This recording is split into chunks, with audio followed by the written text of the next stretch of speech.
ꯁꯛꯍꯦꯟꯕꯤ ꯌꯨꯝꯁꯤꯒꯤ ꯌꯨꯝꯕꯨꯔꯦꯝꯕꯤꯅꯤ ꯀꯨꯏꯅ ꯃꯃꯤꯠꯇ ꯃꯆꯥ ꯎꯕ ꯐꯪꯂꯛꯇꯕꯗꯒꯤ ꯄꯨꯟꯁꯤꯒꯤ ꯑꯊꯦꯡꯕ ꯇꯥꯟꯐꯝꯗ ꯄꯤꯕꯨꯡꯅꯨꯡꯗ ꯃꯤꯇꯝꯂꯔꯤꯕ ꯅꯋꯥꯗꯨꯒꯤ ꯌꯥꯏꯐ ꯅꯨꯡꯉꯥꯏ ꯂꯤꯛꯂꯝ ꯊꯤꯕꯗ ꯑꯃꯥꯏꯕ ꯑꯃꯥꯏꯕꯤ ꯀꯌꯥ ꯇꯥꯟꯅꯖꯩ ꯀꯨꯝꯖꯥ ꯀꯨꯃꯣꯟ ꯈꯔꯒꯤ ꯇꯨꯡꯗ ꯆꯤꯡꯎꯃꯥꯅ ꯏꯃꯣꯝ ꯑꯣꯏꯕꯤ ꯅꯍꯥꯛꯀꯤ ꯑꯅꯤꯁꯨꯕ ꯅꯄꯥꯔꯤ ꯑꯃꯁꯨ ꯄꯤꯕꯤꯔꯤꯅꯦꯍꯦ ꯏꯃꯣꯝ ꯑꯣꯏꯕꯤ ꯑꯃꯔꯣꯝꯗ ꯃꯄꯨꯔꯣꯏꯕ ꯑꯣꯏꯔꯤꯕ ꯑꯦꯁꯣꯝ ꯃꯪꯒꯦꯁꯅꯥꯗꯤ ꯍꯤꯔꯝ ꯑꯗꯣꯝꯗ ꯊꯣꯏꯅ ꯈꯣꯏꯖꯪꯕ ꯃꯇꯧ ꯎꯗꯦ ꯑꯩ ꯍꯦꯟꯖꯥꯡ ꯅꯥꯄꯤ ꯈꯔ ꯌꯥꯎꯁꯤ ꯑꯝꯇ ꯂꯧꯁꯤꯜꯂꯣ ꯍꯦ ꯑꯝꯇ ꯂꯧꯁꯤꯜꯂꯣ ꯍꯣꯏ ꯍꯣꯏ ꯌꯥꯔꯅꯤ ꯃꯦꯗꯥꯝ ꯃꯥꯒꯤ ꯍꯥꯏꯕꯕꯨ ꯃꯄꯥꯟ ꯐꯔꯤꯉꯩ ꯇꯥꯟꯕ ꯌꯥꯕ ꯂꯟꯊꯨꯝ ꯇꯥꯟꯁꯤꯜꯂꯒ ꯅꯣꯡꯃꯗꯤ ꯁꯣꯏꯗꯅ ꯏꯂꯦꯛꯁꯟ ꯊꯦꯡꯅꯗꯨꯅ ꯃꯤꯅꯤꯁꯇꯔ ꯑꯣꯏꯕꯅꯤ ꯀꯔꯤꯅꯣ ꯅꯪꯅ ꯑꯗꯨꯛ ꯊꯋꯥꯏ ꯌꯥꯎꯅ ꯂꯣꯜꯂꯤꯗꯨꯅ ꯅꯤꯡꯊꯥꯅꯦ ꯏꯆꯥꯒꯤ ꯃꯤꯡ ꯂꯣꯜꯂꯤꯕ ꯌꯦꯡꯉꯨꯅꯦ ꯊꯣꯏꯕ ꯐꯖꯗ꯭ꯔꯣ ꯃꯤꯡꯁꯦ ꯅꯨꯄꯤꯅꯤ ꯅꯨꯄꯥꯅꯤ ꯈꯪꯉꯕꯣ ꯅꯨꯄꯥꯅꯤ ꯃꯥꯏꯕꯤꯁꯟ ꯍꯨꯟꯕꯗꯅꯦ ꯅꯨꯄꯥꯅꯤ ꯍꯥꯏꯔꯛꯑꯦ ꯊꯝꯕꯥꯜꯖꯥꯎ ꯏꯆꯝ ꯆꯝꯖꯕ ꯈꯨꯡꯒꯪꯗꯒꯤ ꯍꯧꯔꯛꯄ ꯃꯤꯑꯣꯏꯅꯤ ꯍꯤꯡꯅꯅꯕꯒꯤ ꯂꯥꯟꯐꯝꯗ ꯄꯥꯝꯕꯩ ꯑꯃ ꯊꯤꯔꯛꯄꯗ ꯑꯦꯁꯣꯝ ꯃꯪꯒꯦꯁꯅꯥꯒ ꯊꯦꯡꯅꯔꯨꯏ ꯃꯪꯒꯦꯁꯅꯥꯒꯤ ꯒꯥꯔꯤ ꯊꯧꯍꯟꯗꯨꯅ ꯗ꯭ꯔꯥꯏꯚꯔ ꯑꯣꯏꯍꯜꯂꯤ ꯗ꯭ꯔꯥꯏꯚꯔ ꯐꯝꯊꯣꯟ ꯑꯗꯣ ꯇꯪ ꯇꯥꯕ ꯒꯣꯚꯔꯟꯃꯦꯟꯠꯀꯤ ꯑꯣꯏꯕ ꯊꯕꯛ ꯑꯣꯏꯍꯧꯅꯕ ꯃꯌꯨꯝ ꯏꯪꯈꯣꯜ ꯃꯤꯉꯣꯟꯗ ꯊꯝꯗꯨꯅ ꯁꯦꯜ ꯂꯧꯗꯨꯅ ꯃꯪꯒꯦꯁꯅꯥꯗ ꯋꯥꯅꯣꯝꯍꯜꯂꯤ ꯃꯤꯉꯣꯟꯗ ꯊꯝꯗꯣꯛꯈ꯭ꯔꯦ ꯂꯩꯖꯗꯕ ꯊꯝꯕꯥꯜꯖꯥꯎ ꯃꯇꯩ ꯃꯅꯥꯎꯒꯤ ꯃꯐꯝꯗꯗꯤ ꯄꯨꯟꯁꯤ ꯑꯁꯦ ꯇꯁꯦꯡꯅ ꯑꯋꯥꯕꯒꯤ ꯁꯛꯇꯝꯅꯤ ꯁꯨꯃꯥꯏꯅ ꯁꯨꯝ ꯂꯩꯔꯕꯗꯤꯅꯦ ꯃꯈꯥ ꯇꯥꯅ ꯑꯍꯦꯟꯕ ꯁꯦꯟ ꯑꯃꯨꯛꯀ ꯍꯥꯞꯆꯜꯂꯛꯑꯣ ꯍꯥꯏꯔꯤꯖꯥꯠꯂꯣ ꯑꯍꯥꯟꯕꯗꯗꯤꯅꯦ ꯊꯨꯅ ꯍꯦꯛ ꯑꯣꯏꯔꯛꯀꯗꯕꯁꯨ ꯍꯦꯛ ꯃꯥꯜꯂꯤꯗꯣ ꯍꯦꯛꯇꯁꯨ ꯄꯤꯁꯜꯂꯨꯏ ꯏꯁ ꯐꯔꯦꯁꯦ ꯌꯥꯝ ꯈꯜꯂꯨꯔꯅꯨ ꯂꯥꯏꯟ ꯇꯝꯕ ꯃꯔꯥꯏ ꯂꯥꯛꯆꯔꯅꯤꯁꯦ ꯃꯇꯝꯒꯤ ꯈꯣꯡꯂꯣꯏ ꯇꯨꯡꯏꯟꯅ ꯁꯛꯍꯦꯟꯕꯒꯤ ꯈꯣꯏꯖꯤ ꯈꯥꯗ ꯃꯤꯇꯝꯂꯔꯤꯕ ꯅꯋꯥ ꯑꯗꯣ ꯇꯥꯏꯕꯪ ꯐꯥꯎꯔꯝꯗꯥꯏ ꯌꯧꯔꯛꯏ ꯂꯣꯏꯅꯕꯤꯅ ꯃꯃꯤꯠ ꯃꯃꯥꯏ ꯄꯥꯡꯂꯝꯗꯥꯏ ꯂꯨꯔꯕ ꯇꯟꯖꯥꯗꯨ ꯐꯥꯎꯕ ꯑꯦꯁꯣꯝ ꯃꯪꯒꯦꯁꯅꯥꯒꯤ ꯊꯃꯣꯏꯗ ꯊꯣꯏꯗꯣꯛꯅ ꯅꯥꯆꯨꯡꯕ ꯂꯩꯇꯦ ꯌꯥꯝ ꯁꯦꯔꯤꯌꯁ ꯑꯣꯏꯁꯤꯜꯂꯛꯀꯅꯣ ꯑꯩꯅ ꯐꯅꯕ ꯂꯣꯏ ꯁꯤꯟꯒꯅꯤ ꯑꯣꯐꯤꯁꯀꯤ ꯊꯕꯛꯁꯦ ꯁꯤꯁꯨ ꯆꯠꯇ ꯌꯥꯗꯕꯅꯦ ꯅꯤꯅꯤ ꯍꯨꯝꯅꯤ ꯈꯛꯇꯅꯤ ꯀꯔꯤꯒꯨꯝꯕ ꯑꯩꯅ ꯊꯕꯛ ꯃꯐꯝꯗ ꯂꯩꯍꯧꯗ꯭ꯔꯗꯤꯅꯦ ꯁꯦꯜ ꯈꯨꯗꯤꯡꯃꯛ ꯂꯣꯏꯅ ꯃꯥꯡꯒꯗꯧꯔꯤꯅꯤ ꯇꯥꯗꯗꯣ ꯑꯩꯅ ꯅꯨꯃꯤꯠ ꯅꯤꯅꯤ ꯍꯨꯝꯅꯤꯗꯪ ꯁꯤꯗ ꯂꯩꯕꯤꯌꯨ ꯍꯥꯏꯈ꯭ꯔꯕꯅꯤ ꯇꯥꯗ ꯁꯤꯁꯨ ꯑꯩꯈꯣꯏꯅ ꯂꯣꯏꯅ ꯁꯤꯖꯤꯟꯅꯗꯅ ꯂꯩꯔꯦ ꯊꯕꯛ ꯍꯥꯏꯔꯛꯑꯣꯏꯗꯦ ꯁꯦꯟꯁꯨ ꯂꯧꯁꯤꯟꯕꯤꯈ꯭ꯔꯦꯗꯅ ꯃꯥꯁꯨꯅꯦ ꯃꯊ꯭ꯋꯥꯏ ꯌꯥꯝꯅ ꯅꯨꯡꯉꯥꯏꯔꯝꯃꯣꯏ ꯍꯥꯏꯕ ꯉꯝꯖꯗꯕꯒꯤ ꯋꯥꯅꯤ ꯇꯥꯗꯒꯤ ꯊꯕꯛꯇꯣ ꯃꯤꯅꯤꯁꯇꯔꯒꯤ ꯃꯤ ꯑꯃꯗ ꯑꯣꯔꯗꯔ ꯊꯣꯛꯈ꯭ꯔꯦ ꯍꯥ ꯀꯩꯁꯨ ꯈꯜꯂꯨꯅꯨꯗ ꯇꯉꯥꯏ ꯐꯗ꯭ꯔꯕꯗꯤ ꯂꯩꯍꯧꯕ ꯇꯥꯕꯅꯤ ꯑꯩꯈꯣꯏꯅꯁꯨ ꯑꯉꯝꯕ ꯃꯇꯦꯡ ꯄꯥꯡꯕ ꯇꯥꯔꯦꯗꯅ ꯃꯥꯒꯤ ꯊꯕꯛꯅ ꯍꯦꯟꯅ ꯂꯨꯏ ꯂꯧꯗꯨꯅ ꯄꯣꯠꯂꯨꯝ ꯄꯨꯝꯕ ꯗ꯭ꯔꯥꯏꯚꯔ ꯊꯝꯕꯥꯜꯖꯥꯎꯗ ꯁꯤꯟꯅꯔꯝꯂꯒ ꯋꯥꯛ ꯁꯥꯏꯠꯇ ꯆꯠꯊꯣꯛꯈꯤ ꯍꯜꯂꯣ ꯍꯜꯂꯣ ꯀꯅꯥ ꯁꯥꯔ ꯑꯩꯅꯤ ꯁꯥꯔ ꯀꯩꯗꯧꯔꯒꯦ ꯃꯦꯗꯥꯝꯗꯨ ꯑꯅꯥꯕ ꯍꯦꯟꯖꯜꯂꯛꯑꯦ ꯁꯥꯔ ꯑꯗꯨ ꯁꯥꯔ ꯉꯥꯛꯇꯪ ꯌꯧꯕꯤꯔꯛꯄ ꯌꯥꯒꯗ꯭ꯔꯥ ꯀꯩꯅꯣ ꯍꯥꯏꯁꯤꯕꯣ ꯑꯗꯨꯒꯤꯗꯃꯛꯇ ꯅꯠꯇ꯭ꯔꯣ ꯇꯥꯗ ꯊꯝꯃꯝꯃꯤꯗꯨꯕ ꯑꯩꯅ ꯃꯣꯏꯔꯥꯡꯗ ꯑꯩꯕꯨ ꯑꯗꯨ ꯇꯥꯅ ꯍꯧꯖꯤꯛ ꯍꯥꯏꯒꯠꯂꯣ ꯍꯥꯏꯔꯣ ꯌꯦꯡꯉꯣ ꯑꯩ ꯇꯥꯗꯅ ꯊꯣꯛꯄ ꯄꯨꯈꯠꯂꯝꯃꯣ ꯑꯩ ꯁꯣꯏꯗꯅ ꯂꯥꯛꯀꯅꯤ ꯐꯅꯤ ꯁꯥꯔ ꯑꯗꯨꯗꯤ ꯑꯩ ꯄꯨꯈꯠꯅꯕ ꯍꯣꯠꯅꯖꯔꯝꯃꯒꯦ ꯍꯣꯏ ꯍꯣꯏ ꯊꯝꯃꯣ ꯊꯝꯃꯣ ꯌꯥꯔꯦ ꯐꯅꯤ ꯁꯛꯍꯦꯟꯕꯤꯒꯤ ꯃꯤ ꯌꯥꯎꯕꯤꯔꯤꯕ꯭ꯔꯣ ꯌꯥꯎꯖꯔꯤ 이베마 ꯑꯣꯄꯔꯦꯁꯟꯒꯤ ꯊꯧꯔꯥꯡꯗꯤ ꯂꯣꯏꯔꯦ ꯑꯉꯥꯡꯒꯤ ꯅꯤꯡꯗꯥꯗꯤ ꯌꯥꯎꯕꯤꯔꯛꯄ꯭ꯔꯣ ꯍꯣꯏ ꯌꯥꯎꯖꯔꯤ ꯁꯤ ꯃꯃꯥꯅ ꯅꯨꯡꯁꯤꯗꯅ ꯁꯦꯝꯖꯕꯅꯤ ꯃꯁꯤꯅ ꯌꯣꯝꯕꯤꯌꯨ 이베마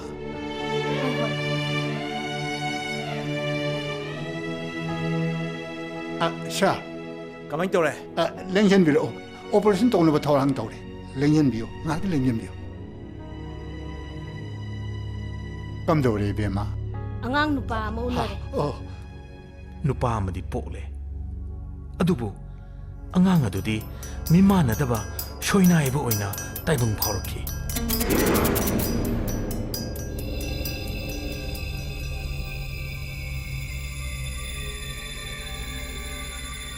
다다 안강치 파실러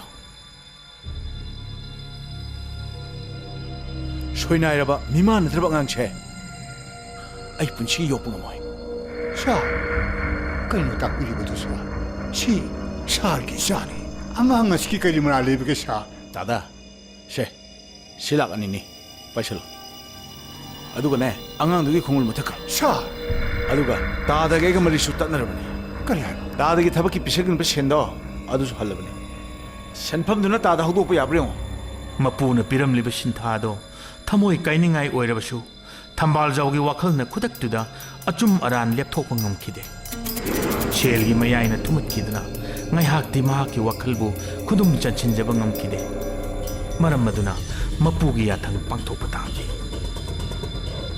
ꯑꯊꯦꯡꯕꯗ ꯁꯨꯛꯂꯕ ꯇꯨꯔꯦꯜ ꯈꯣꯡꯅꯨꯡꯗ ꯄꯣꯛꯄꯗ ꯉꯥꯏꯔꯤꯕ ꯑꯉꯥꯡ ꯅꯋꯥꯗꯣ ꯃꯁꯥꯃꯛꯀꯤ ꯃꯔꯥꯏꯕꯛꯇ ꯁꯤꯟꯅꯔꯝꯂꯒ ꯍꯨꯟꯗꯣꯛꯂꯝꯈꯤ. ꯍꯩꯃꯥ ꯀꯩꯗꯧꯔꯦ ꯃꯣꯏ ꯄꯥꯕꯨꯡ ꯀꯩꯗꯧꯔꯒꯦ ꯂꯩꯈꯣꯟ ꯅꯪ ꯇꯤꯇꯤ ꯇꯧꯔꯤꯁꯤꯕꯣ ꯑꯩ ꯀꯩꯗꯧꯔꯒꯦ ꯇꯧꯔꯤꯁꯤꯕꯣ ꯑꯩꯁꯦ ꯃꯤ ꯅꯠꯇ꯭ꯔꯕꯅꯤ. ꯑꯩꯁꯦ ꯁꯥ ꯑꯣꯜꯂꯕꯅꯤ. ꯑꯩꯁꯦ ꯁꯥ ꯑꯣꯜꯂꯕꯅꯤ. ꯀꯩꯗꯧꯔꯒꯦ ꯍꯥꯏꯌꯣꯕ ꯀꯩꯗꯧꯔꯒꯦꯕ ꯑꯩ ꯏꯆꯤꯜꯂꯁꯤꯅ ꯀꯔꯤ ꯍꯥꯏꯅ ꯇꯝꯒꯗꯕꯅꯣ ꯑꯩ ꯈꯪꯗ꯭ꯔꯦ. ꯑꯩ ꯉꯥꯎꯔꯦ ꯃꯃꯥ. ꯑꯩ ꯀꯩꯗꯧꯔꯒꯦ ꯑꯃꯨꯛꯇꯗꯤ ꯍꯥꯏꯕꯤꯌꯣ ꯀꯩꯗꯧꯔꯒꯦꯕ ꯍꯥꯏꯌꯣ ꯀꯩꯗꯧꯔꯒꯦꯕ ꯄꯣꯛꯄꯗ ꯉꯥꯏꯔꯤꯕ ꯑꯉꯥꯡꯒꯗꯣ ꯑꯩꯅ ꯇꯨꯔꯦꯟ ꯈꯣꯡꯗ ꯂꯪꯊꯣꯛꯂꯝꯂꯦ. ꯃꯃꯤꯠꯇ ꯃꯆꯥ ꯎꯗꯕꯒꯤ ꯂꯥꯡꯇꯛꯅꯅ ꯂꯦꯜꯂꯤꯕ ꯊꯝꯕꯥꯜꯖꯥꯎꯒꯤ ꯂꯣꯏꯅꯕꯤ ꯃꯦꯝꯆꯥ ꯃꯄꯨꯔꯣꯏꯕꯒꯤ ꯋꯥꯔꯤ ꯑꯗꯨ ꯇꯥꯕꯗ ꯊꯃꯣꯏ ꯀꯥꯏꯈꯤ. ꯊꯤꯟꯊꯕ ꯇꯧꯗꯨꯅ ꯑꯍꯤꯡꯗꯨꯒꯤ ꯑꯀꯤ ꯇꯨꯖꯨꯡ ꯄꯨꯝꯅꯃꯛ ꯃꯤꯔꯥꯏꯗꯨꯅ ꯑꯉꯥꯡ ꯅꯋꯥꯗꯨꯒꯤ ꯊꯋꯥꯏ ꯀꯟꯅꯅꯕꯒꯤꯗꯃꯛ ꯑꯁꯨꯛꯄ ꯇꯨꯔꯦꯜ ꯈꯣꯡꯅꯨꯡ ꯇꯝꯅ ꯆꯦꯜꯂꯛꯈꯤ.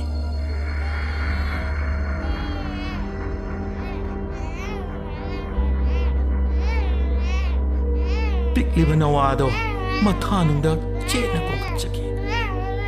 ꯃꯔꯥꯏꯕꯛ ꯊꯤꯔꯕ ꯑꯉꯥꯡ ꯑꯗꯣ ꯃꯦꯝꯆꯥꯅ ꯃꯁꯥ ꯁꯛꯅ ꯌꯣꯛꯆꯔꯝꯃꯤ.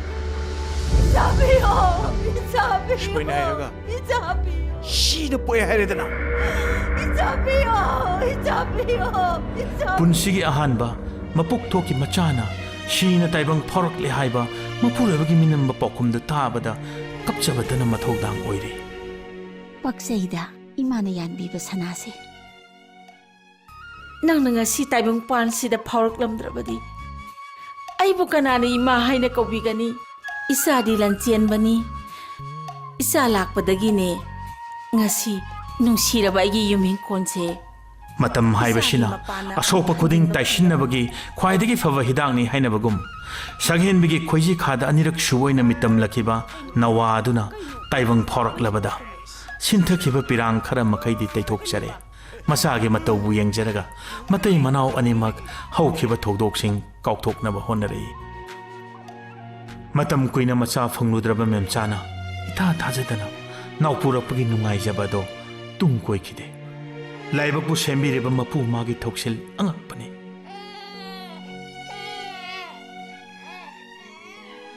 다다 ꯀꯩꯗꯧꯔꯦ? 다다 ꯀꯩꯗꯧꯔꯒꯦ? ꯃꯦꯝꯆꯥꯗꯣ ꯀꯩꯅꯣꯝ ꯇꯧꯈ꯭ꯔꯦ ꯑꯃꯨꯛꯇ ꯂꯥꯛꯄꯤꯌꯣ. ꯀꯩꯅꯣ ꯑꯃꯨꯛꯇ ꯂꯥꯛꯄꯤꯌꯣ. ꯀꯩꯗꯧꯔꯒꯦ? ꯀꯅꯥ? ꯑꯋꯥꯕ ꯑꯃꯒꯤ ꯃꯊꯛꯇ ꯑꯋꯥꯕ ꯑꯃꯃꯨꯛ ꯍꯥꯞꯆꯤꯟꯕꯅ ꯃꯥꯒꯤ ꯇꯥꯏꯕꯪ ꯀꯨꯝꯍꯩꯒꯤ ꯅꯨꯡꯉꯥꯏꯖꯕ ꯑꯣꯏꯔ ꯃꯥꯜꯂꯦ. ꯃꯃꯣꯝ ꯑꯃ ꯐꯪꯖꯕꯒꯤ ꯅꯨꯡꯉꯥꯏꯔꯕ ꯃꯤꯀꯨꯞꯇꯨꯗ ꯄꯤꯛꯂꯤꯕꯤ ꯃꯆꯥꯕꯨ ꯈꯣꯝꯂꯥꯡ 이ꯂꯝꯕ ꯐꯥꯎꯕ ꯅꯪꯗꯅ ꯄꯨꯟꯁꯤ ꯂꯣꯝꯈꯤ. ꯅꯆꯥ ꯄꯤꯁꯛ ꯄꯤꯁꯛ ꯑꯅꯤꯁꯨ ꯍꯨꯟꯗꯣꯛꯂꯝꯂꯒ ꯅꯪ ꯆꯠꯂꯕꯗꯣ ꯃꯃꯥ. ꯅꯃꯤꯠ ꯄꯨꯟꯁꯤꯒꯤ ꯀꯜꯂꯕ ꯁꯥꯐꯨ ꯀꯌꯥꯅ ꯌꯩꯕꯗ ꯆꯣꯛꯊꯔꯕ ꯊꯝꯕꯥꯜꯖꯥꯎ ꯍꯤꯡꯂꯤ ꯍꯥꯏꯕ ꯈꯛꯇꯅꯤ. ꯂꯦꯡꯕ ꯑꯣꯠꯄ ꯋꯥꯔꯕ ꯁꯣꯏꯅꯥꯏꯔꯕ ꯃꯤꯑꯣꯏ ꯍꯥꯏꯕꯗꯨ ꯑꯣꯏꯈꯤ.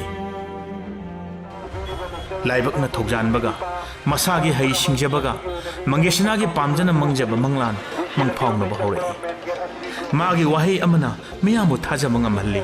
ꯍꯧꯖꯤꯛꯇꯤ ꯃꯍꯥꯛ ꯃꯤꯌꯥꯝꯒꯤ ꯃꯤꯍꯨꯠ ꯑꯃ ꯑꯣꯏꯅ ꯆꯣꯡꯊꯣꯔꯛꯇꯨꯅ ꯏꯂꯦꯛꯁꯟ ꯊꯦꯡꯅꯔꯔꯦ.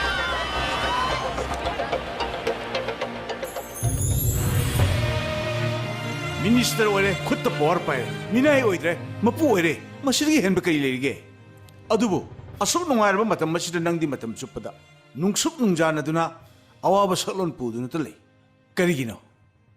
ꯅꯤꯡꯖꯕ ꯄꯥꯝꯖꯕ ꯀꯌꯥ ꯐꯪꯂꯕ ꯃꯇꯝꯁꯤꯗ ꯑꯩꯒꯤ ꯑꯍꯥꯟꯕ ꯐꯪꯖꯕ ꯏꯆꯥꯅꯨꯄꯥꯗꯣ ꯉꯁꯤꯒꯤ ꯇꯥꯏꯕꯪ ꯑꯁꯤꯗ ꯍꯤꯡꯗꯨꯅ ꯂꯩꯔꯝꯕ ꯇꯥꯔꯕꯗꯤ ꯃꯃꯥ ꯑꯩꯒꯤ ꯅꯨꯡꯉꯥꯏꯕ ꯃꯤꯀꯨꯞ ꯍꯥꯏꯕꯗꯣ ꯑꯣꯏꯔꯝꯒꯗꯕꯅꯤ. 이찔시나 아무것도 ꯀꯧꯕ ꯐꯪꯍꯧꯗꯦ 이자도. 토이바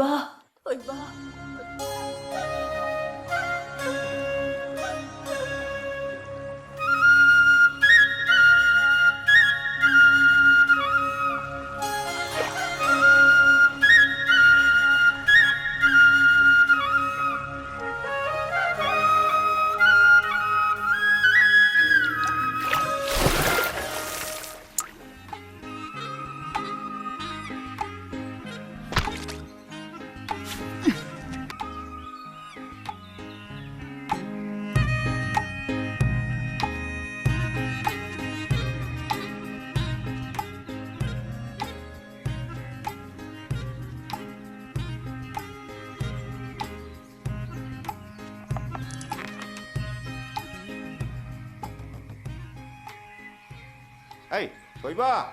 아이, 뽀롱이네. 에, 아두대 응원도 삐라모. 마마도 삐라모.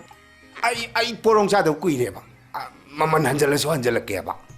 마마 야로예. 시디야 거기까지 삐져나 와이는 뽀록거네. 능디 능디기 파리도. 야로예. 시디야 거기까지 짜남네. 허이마. 지원 매야 돼요. 거기까지 삐져나 도이네요. 바지는 또리는 뽀롱자들에서 까느로 이제 봐. TV에 파이는.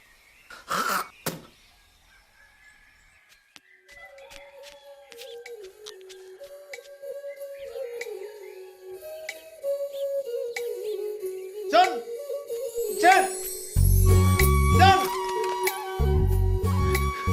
시우로 봐! 시까이 노이고!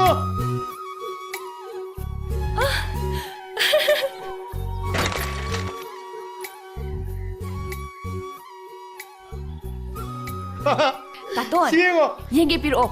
Ngasiди lang yung pabawani pa siya. 그대로봐. Sige siya inan lumapag ko iraw ni. 아, Ngasidi ay koy na tulog ko ani. San, masipasa na to nga sa to si. Baji aksang choli si kangkana na ba? 아, Masida vitamin loy na yaw ra ni. Mi chabok pi baw na sa erim ni. Aduga pa si, mama ibo chong na kadom na ino kang dia yung anta adu da yachin porong ama pa lambi da le rame. Aduga i porong ji piram mo na mana mun nge do ni. Ai na khoi ba si pizanam ne na. Piram na na chiela pori ni. 아. Taton, ado taton, ay semdo urage ko. 이베마 낭부 지행술레이티 타오술레이티 할다이네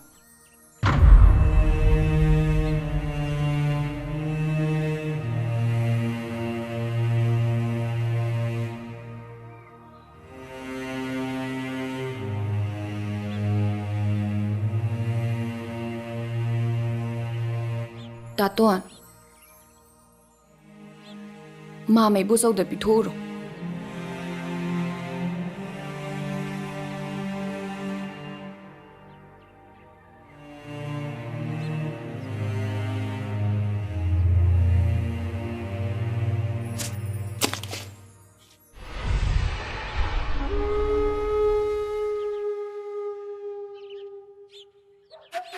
Ay nga say hydro. Ay ngon piram mo ito na.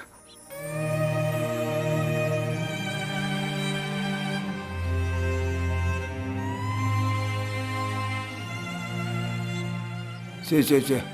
양가이 질러오로.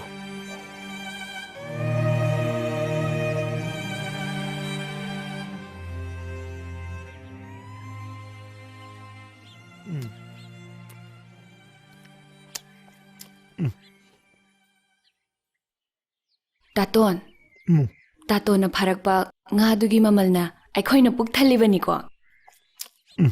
Adubu nga gi mahaw di khangdre ko taton.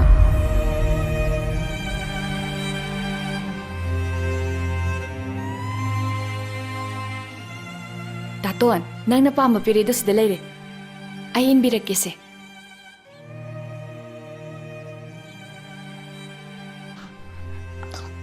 한가함디 인콘기 세랭니 하이네리니다나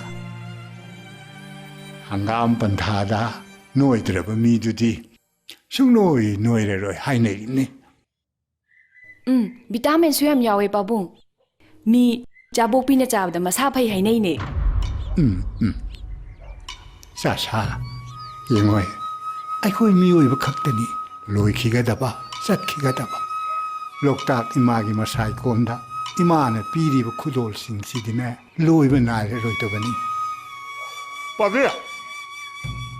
아니야, 거기서 범마이 이제도 보롱 맞고네. 아마주마 하다오리. 아니야, 이행 아마 소이드나 파게 와이. Eh, hayeng jo makatang phadoi ba taton. 나때 언니 봐도야. Adu itardi ai khoi porong chaba phangani ko.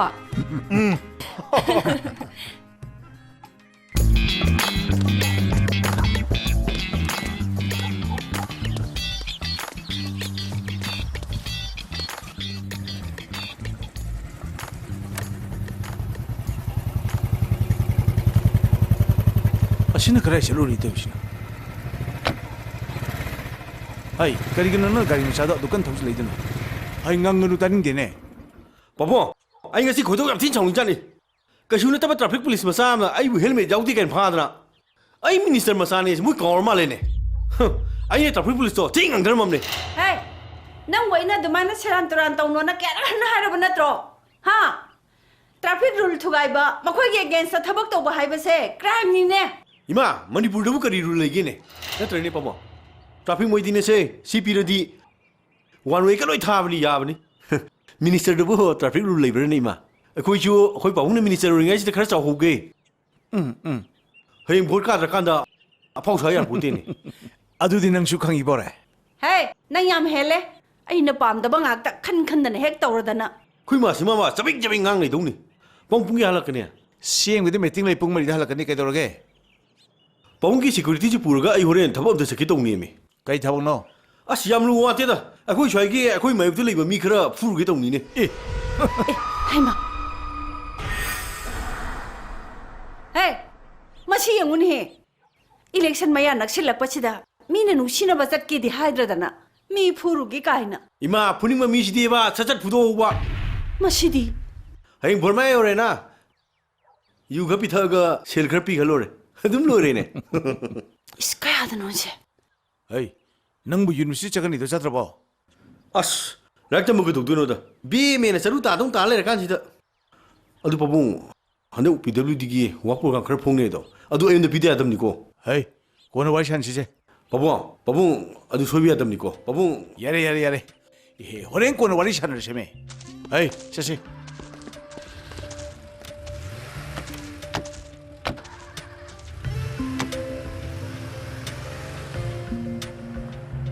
इमा अखोइ पाबुंसी आइना हाइरखे याद्रो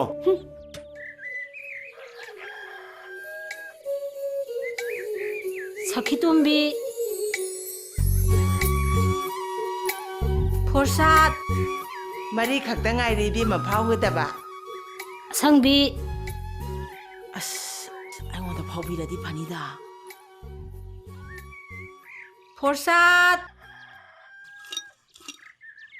थोइबी हैमा अइनिने हैमा इने फाउरिने हे इबे नंदिने नराइबा नाराय फनाइबो बोनी को फाखरे है नंसे मरु याम फाउगली नराइबो याम फै बे महंदंग मरु फाउरिङाइजने नयुम पान होरोदना हैमा इने yum पानबासे possum चंगिने हे करी जंगिबा लाबो म चंद्रो अदुसु सुमिने हे अदुसु सुमिने चलगे नुपादो फाबा मयिंग बिना लोरे चले चले चले हंगाम इसिंग चाइरु खिके कोइ चले को हंगाम इसिंग चाइरु बदो इने केदोरे इबे मथोइबिया इने से मरुपतो फाउगद्रा हैन लाक्पनी अदुबु फाउद्रे ननाउ नुपा अमा मपानदा लैबदो अदुकी सेन थारक्तबा याति हाय इने से तफम खंग्रेने इनेना तंगाई फद्रे हारमनिना अइगी सेलसे इने लौबिरो इनेना फंगाकांदा अइना मु लौ याय कैनो थोइबी इने नंगी तवी मनसे पुंसीगी काउरो इने लमनगी वा नतेदा खुन्न मतदा लैमिन्नरगा मतेंग पांगनाददी कैनो ननाउगी असिनबदो से ओकनबा थाबिख्रो सेने लाइक तमदे या पोते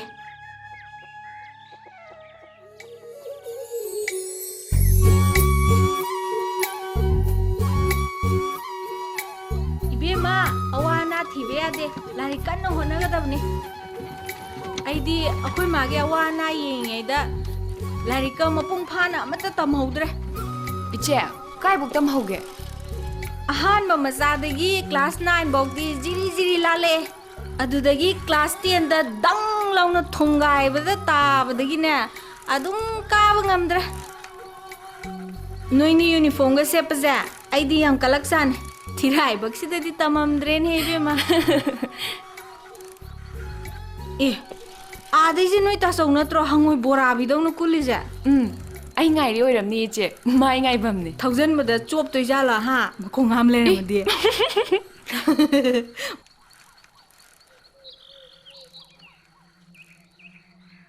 थोइबी अखोइ तंफा थिलीरो होय लंबीदा थेंनबदुदने हापसल पोराबने अदुदी नंगना पुबिरादि याम फरेने कइनो नंगना आगक तोइदुदे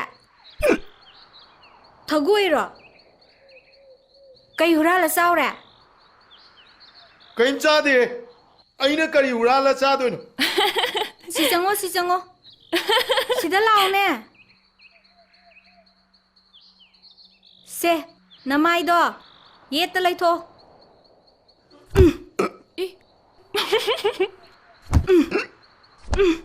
ꯑꯣꯏꯗ ꯑꯃꯨꯛ ꯌꯦꯡꯉꯣ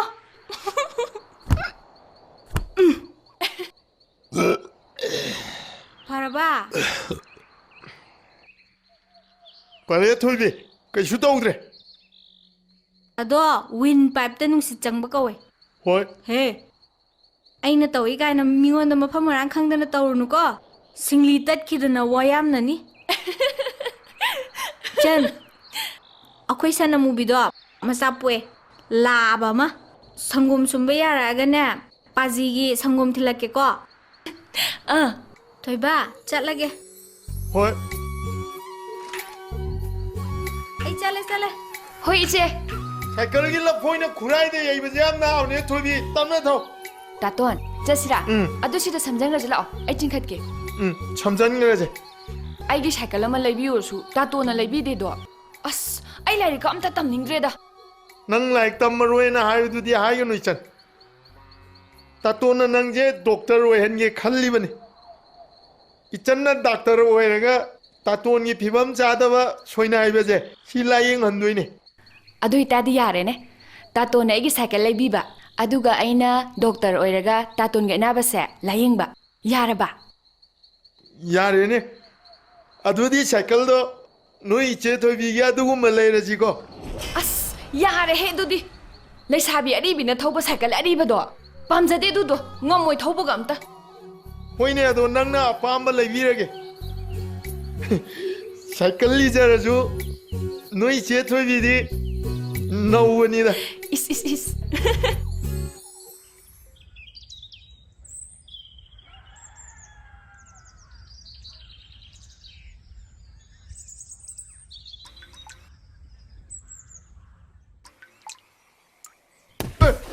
ꯀꯅꯥꯅꯣ ꯊꯣꯏꯕꯤ ꯅꯪꯅ ꯀꯩꯒꯤꯅꯣ ꯉꯥꯎꯁꯤꯟꯅꯩꯗꯤ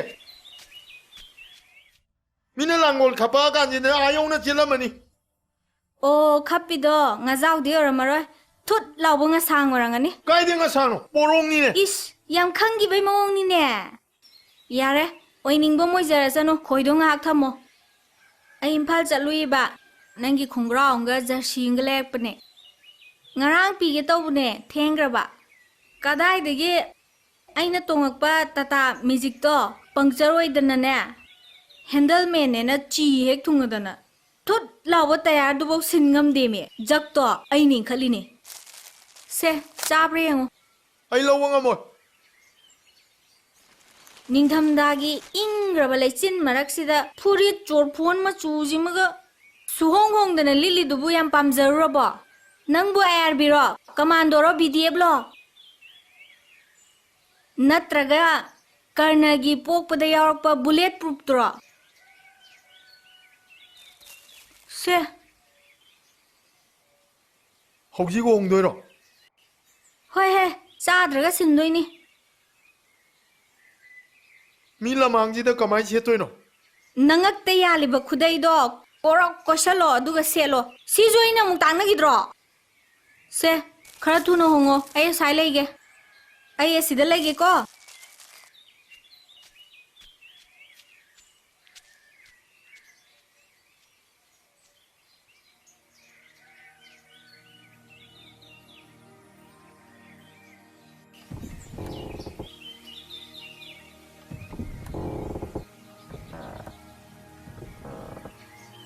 ꯅꯪꯅꯦ ꯃꯗꯨꯏꯗꯣ ꯁꯦꯠꯆꯟ ꯆꯥꯁꯟꯕꯗꯅꯦ ꯃꯄꯣꯝ ꯄꯣꯗꯕꯅꯤ ꯅꯁꯛ ꯑꯝꯇ ꯈꯪꯉꯔꯣꯏ ꯃꯆꯨꯗꯣ ꯐꯖꯗ꯭ꯔꯥ ꯂꯣꯏꯔꯕꯣ ꯂꯣꯏꯗ꯭ꯔꯤꯌꯦ ꯊꯣꯏꯕꯤ ꯅꯪ ꯌꯦꯡꯉꯛꯈꯤꯅꯨꯀꯣ ꯀꯨꯏꯈ꯭ꯔꯦꯍꯦ ꯊꯨꯠ ꯂꯥꯎꯕ ꯐꯨꯔꯤꯠ ꯃꯆꯥ ꯑꯃ ꯍꯣꯡꯕꯕꯨ ꯅꯨꯄꯤꯗꯩ ꯈꯔ ꯍꯦꯜꯂꯤ ꯌꯥꯗ꯭ꯔꯤꯕꯣ ꯌꯥꯗ꯭ꯔꯤꯕ ꯌꯥꯔꯕꯣ ꯌꯥꯔꯦ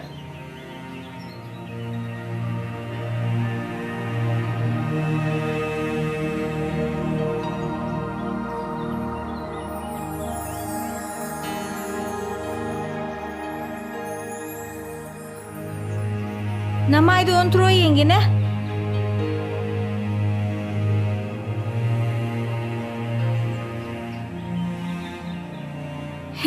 ꯐꯖꯔꯦ ꯌꯣ ꯇꯥꯔꯦ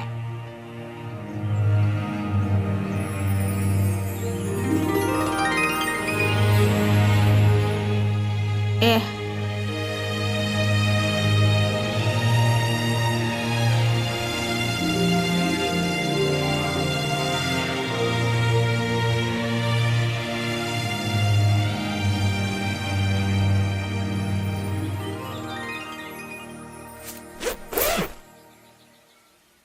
ꯅꯪꯖꯨꯕ ꯊꯣꯠ ꯂꯥꯎꯕ ꯆꯦꯟ ꯄꯤꯛꯇ꯭ꯔꯨ ꯀꯥꯎꯁꯤꯐꯥꯎ ꯆꯤꯡꯈꯠ ꯉꯝꯗꯦ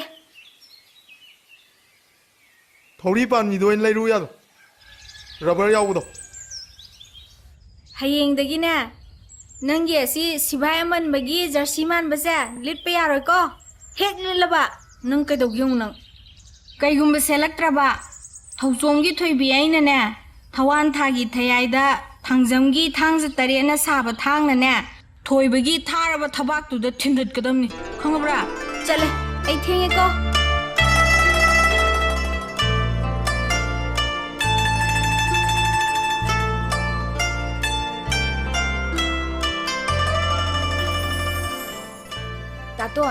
ꯇꯥꯇꯣꯟꯅ ꯑꯩꯒꯤ ꯑꯣꯖꯥꯒꯤ ꯅꯨꯃꯤꯠꯇ ꯁꯛꯅꯕ ꯏꯁꯩ ꯃꯌꯦꯛ ꯑꯃ ꯏꯕꯤꯅꯤ ꯍꯥꯏꯕꯗꯣ ꯂꯣꯏꯔꯕꯣ ꯏꯕ ꯂꯣꯏꯔꯦ ꯁꯛꯄꯕꯨ ꯌꯥꯔꯅꯤ ꯁꯛꯂꯛꯑꯣ ꯌꯥꯝ ꯇꯥꯅꯤꯡꯉꯦ ꯑꯗꯨꯗꯤ ꯑꯩ ꯁꯛꯂꯛꯑꯒꯦꯀꯣ ꯊꯣꯛꯆꯣꯝꯒꯤ ꯊꯣꯏꯕꯤꯅ ꯊꯋꯥꯟ ꯊꯥꯒꯤ ꯊꯌꯥꯏꯗ ꯇꯥꯇꯣꯟ ꯅꯪ ꯏꯁꯩ ꯃꯌꯦꯛꯇ ꯄꯜꯂꯤꯁꯤꯕꯨ 이제 ꯊꯣꯏꯕꯤꯔꯣ 에 나띠에 밍좀 빤먹이 와니 제 고모 독점기 토이비나 타완타기 타야이다 독점기 토이비나 타완타기 타야이다 당점기 타우라바 탕나 타와이 타게 타우랑바 당점기 타우라바 탕나 타와이 타게 타우랑바 타타기 타박라 타타기 타박라 타자데다 타제디다 토이짠나비 이 ꯀꯩ ꯏꯁꯩ ꯃꯌꯦꯛꯅꯤꯒꯦ ꯑꯩ ꯁꯛꯄ ꯉꯝꯃꯣꯏ ꯑꯩ ꯃꯁꯤ ꯑꯉꯥꯡꯁꯦ ꯍꯧꯖꯤꯛ ꯃꯇꯝꯒꯤ ꯃꯌꯦꯛꯅꯤꯅꯦ ꯍꯧꯖꯤꯛ ꯃꯇꯝꯗꯤ ꯄꯪꯁꯛꯇ ꯁꯛ ꯌꯥꯔꯕꯅꯤ ꯁꯦ ꯈꯨꯝꯃꯣꯕ ꯇꯜꯂꯤ ꯑꯩ ꯁꯛꯄ ꯉꯝꯃꯣꯏ ꯃꯁꯤ ꯑꯉꯥꯡꯁꯤ ꯌꯦꯡꯉꯣ ꯏꯁ ꯅꯪꯅ ꯏꯆꯦ ꯊꯣꯏꯕꯤꯗ ꯐꯣꯡꯗꯣꯛꯄꯗꯤ ꯉꯝꯗ꯭ꯔꯒ ꯏꯁꯩ ꯃꯌꯦꯛꯇꯒ ꯐꯣꯡꯗꯣꯛꯑꯗꯅ ꯏꯆꯦ ꯊꯣꯏꯕꯤꯅ ꯌꯥꯁꯨ ꯌꯥꯕꯤꯔꯣꯏ ꯑꯗꯨꯃꯥꯏꯅ ꯅꯣꯏ ꯏꯆꯟ ꯅꯪꯅ ꯈꯪꯗꯕꯩ ꯋꯥꯅꯤ ꯅꯣꯏ ꯏꯆꯦ ꯊꯣꯏꯕꯤꯗꯤ ꯑꯩꯒꯤ ꯁꯣꯏꯗ꯭ꯔꯕꯅꯤ ꯀꯔꯤ ꯁꯣꯏꯗ꯭ꯔꯦꯕ ꯍꯩ ꯁꯣꯏꯗ꯭ꯔꯕꯅꯤ ꯂꯣꯡꯍꯣꯝꯅ ꯎꯞꯄꯦ ꯁꯣꯏꯗ꯭ꯔꯕꯅꯤ 이콧나 파래 난톡두나 젠바 야라로이 난톡두나 젠바 야라로이 마사다다나 농시바 강락도 미굽다 가이나바 난톡히 방아디 저거니 딱시 손두나 똑잖니 아나 농시 비라바쇼 농시 비드라바쇼 아이게 농시바디 장가라로이 타로이니 타로이 에 ꯀꯩꯅꯣ ꯊꯔꯣꯏꯅꯤꯗꯤ ꯀꯩ ꯍꯥꯏꯅꯣ 자레땡꽃한 자레땡꽃한 타로이 타로이 라북 타로이 타로이 타로이 라이 타로이 헤이 타로이 타로이 레이건 타로이 타로이 타로이 잡아야 덤바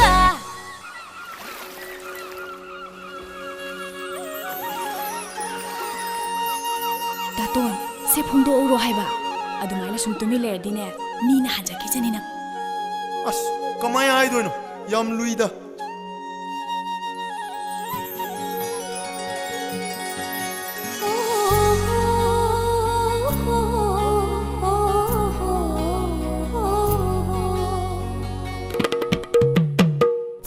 ꯈꯪꯗꯕ 이론 뭉치는 아이가 까나기 셔tam체 엄저레더 이디 뭉치레더 깜떠니 뭉시밤이 하이라가 가리게노 나친도나 풍독드리바 가리게노 마사다 하이드리바 뭉시바네 마사비 고다이니 Kaigino, nang nadok yam na highway kairi dubo. 다이렉 에 하이왕 남다버기니. I, hainari dudu. nganuga khongbalga khabaiga chekapka chapuga uyanga thoiba ka thoibiga nganuga khongbalga khabaiga chekapka chapuga uyanga thoiba ka thoibiga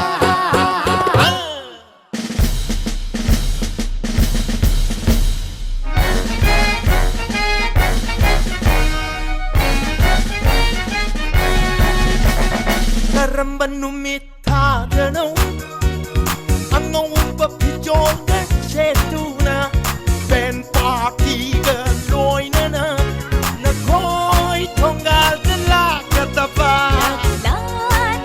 takla tumlaki saira saira koi nambani nai bada kallu ibungo numit thagu huina chabaya bara hey numit thabuhina cha ta pat su ai de de thok tong na loina cha ti tau de num se be thok tong tha ma ngam lo yo de nan de na ka lai thok tong tha ma ngam lo yo de nan de na ka le nan de na ka lai nan de na ka le 네. Hao. 쟁이 러로. Yelauramni. 따톰비. ꯁꯤ ꯑꯃꯨꯛ ꯂꯥꯛꯑꯦꯅꯦ ꯇꯧꯔꯤꯁꯦ 쟁 로게. ꯑꯩ ꯆꯦꯡꯗꯤ ꯂꯩꯇ꯭ꯔꯦ ꯂꯣꯏꯈ꯭ꯔꯦꯅꯦ ꯀꯩꯅꯣ ꯍꯥꯏꯁꯤꯕꯣ ꯑꯩꯈꯣꯏ ꯁꯔꯨꯛꯇꯤ ꯀꯅꯥ ꯂꯧꯒ꯭ꯔꯤꯕ ꯅꯪ ꯀꯥꯔꯠꯇꯨ ꯄꯤꯔꯛꯑꯣ ꯌꯦꯡꯒꯦ ꯅꯣꯏ ꯀꯥꯔꯠꯁꯤꯗꯤ ꯆꯠꯅꯗ꯭ꯔꯦꯅꯦ ꯀꯩꯅꯣ ꯍꯥꯏꯁꯤꯕꯣ ꯅꯣꯏꯁꯤ ꯂꯧꯗꯕ ꯊꯥ 2 ꯁꯨꯔꯦ ꯀꯛꯈ꯭ꯔꯦꯅꯦ ꯑꯩꯈꯣꯏꯅ ꯁꯦꯜ ꯂꯩꯇꯕꯒꯤ ꯂꯧꯖꯗꯕꯅꯤ ꯀꯥꯔꯠꯄꯨ ꯀꯛꯄ ꯌꯥꯕ꯭ꯔꯣ ꯍꯦ ꯀꯛꯈ꯭ꯔꯗꯤ ꯀꯛꯈ꯭ꯔꯦ ꯁꯤ ꯄꯥꯏꯁꯜꯂꯣ ꯑꯩ ꯊꯕꯛ ꯌꯥꯝ ꯆꯤꯜꯂꯤ ꯄꯥꯏꯁꯜꯂꯨꯅꯦ 따톰비 삐ꯗꯕ ꯌꯥꯔꯣ ꯅꯪ ꯆꯥꯏꯁꯜꯂꯣ 이리네 ꯃꯤꯅ ꯍꯥꯏꯔ ꯃꯇꯗ ꯏꯟꯗꯗꯤ ꯀꯩꯅꯣ 클럽ꯇ ꯇꯥꯛꯀꯅꯤꯅ ꯑꯩꯅ ꯇꯥꯛꯆꯧ ꯅꯪ ꯆꯠꯂꯣ ꯍꯣꯏ ꯇꯥꯛꯈꯤꯒꯦ ꯇꯥꯛꯎꯔꯣ ꯆꯠꯂꯣ 클럽ꯇ ꯇꯥꯛꯀꯅꯤꯅ 클럽ꯇ ꯇꯥꯛꯀꯅꯤꯅ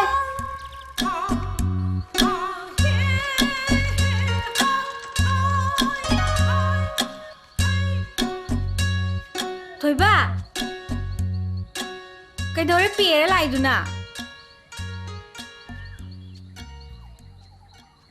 ꯊꯣꯏꯕꯤ ꯑꯦꯖꯦꯟꯗꯣ ꯃꯤꯅ ꯑꯩꯅ ꯆꯦꯡ ꯂꯧ ꯆꯠꯄꯗ ꯂꯩꯇꯦꯅ ꯄꯤꯔꯛꯇꯦ ꯑꯩꯈꯣꯏ ꯀꯥꯔꯠꯁꯦ ꯆꯠꯅꯕ ꯌꯥꯗꯦ ꯀꯛꯈ꯭ꯔꯦ ꯑꯩꯉꯣꯟꯗ ꯏꯜꯂꯒ ꯇꯥꯟꯊꯣꯔꯛꯏꯅꯦ ꯈꯨꯅꯤꯡꯒꯁꯦ ꯀꯨꯔꯣꯜ ꯑꯣꯏꯅ ꯍꯨꯔꯦ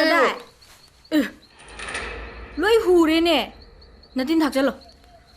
ꯃꯥ ꯈꯪꯉꯦ ꯑꯩꯅ ꯀ꯭ꯂꯕ ꯇꯥꯛꯇꯣꯏꯅꯦ ꯃꯥ Is. Tu lawo thabak tu ike dawai kalap tak tu no. Krai kartu piro.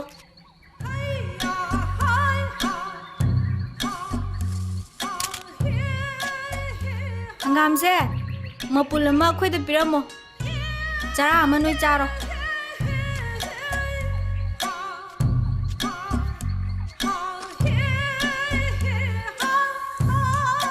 ꯊꯣꯏꯕꯤ ꯅꯪ ꯇꯥꯇꯣꯝꯕꯤꯗꯣ ꯑꯃꯨꯛ ꯏꯟꯊꯨꯔꯝꯃꯣ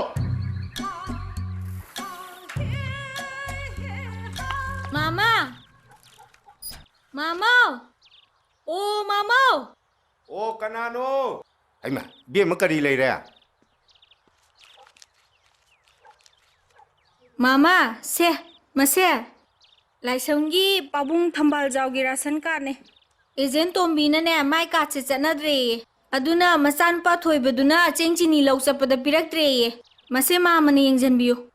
ꯁꯤ ꯀꯥꯔꯠꯁꯤ ꯆꯠꯅꯗ꯭ꯔꯦ ꯍꯥꯏꯕꯗꯨꯗꯤ ꯃꯣꯏꯁꯨ ꯂꯥꯜꯂꯤꯗꯅ ꯃꯣꯏꯅꯅꯦ ꯃꯇꯝ ꯆꯥꯅ ꯂꯧꯍꯧꯗꯕꯗꯒꯤꯅꯦ ꯂꯣꯏꯈꯤꯕ ꯑꯣꯏꯔꯝꯒꯅꯤ ꯁꯦ Mama madu oiroida wanida. Gomena matam chana misinga konana piraiba chengchini bu kadoi kona roidoino. Agent सोईदना ब्लैक ता खरा हाइदलंगनी सेल खरा फंगनबा हेरा इबेमा अदुमाइना सेक्ता हाइनिंदा तुम्बीबु मबुक सिंगबा मीनी हाइदना थाजादना लमदम असिगी एमएलए अमदी प्रधान इसामकनने थबा से सिनरिमनी इशिश हेरा मीबु हेक्ता लाना खनबसिदी फते दैबेमा ता तोम्बी मबुक सेंगी सेंगदे हाइबसे आइद नते खुन पुम्मना खंगमने लाइरब कना लेजदबबु ngami matagum tu hatpase ai yam nuaite मामदी प्रधान ने लाइरब इमुंग दे हेना मियेंग चंगदरा हारगा हेरा इबेमा तोइबी नंगी वाही से आई खरा वारोगी हेरा आई बुलाइरा अवा अनंग मसक खंगदबदौना माम खंगदे हाब नतेने एजेंट तोम्बीना तुमिना नारोन द ब्लैक ता हुइस लौना हाइदलिबा चेंग चिनी मैम दो हंजन हंजन मामनने खंगजिन ओसिनदना लायदिने मामा आइदिने मरी लेनबो अथॉरिटी दने इथौ अमोइन वाकट कने हाइसनी वाकलुरो फागी नते मामा वाकट कनी को वाकलुरो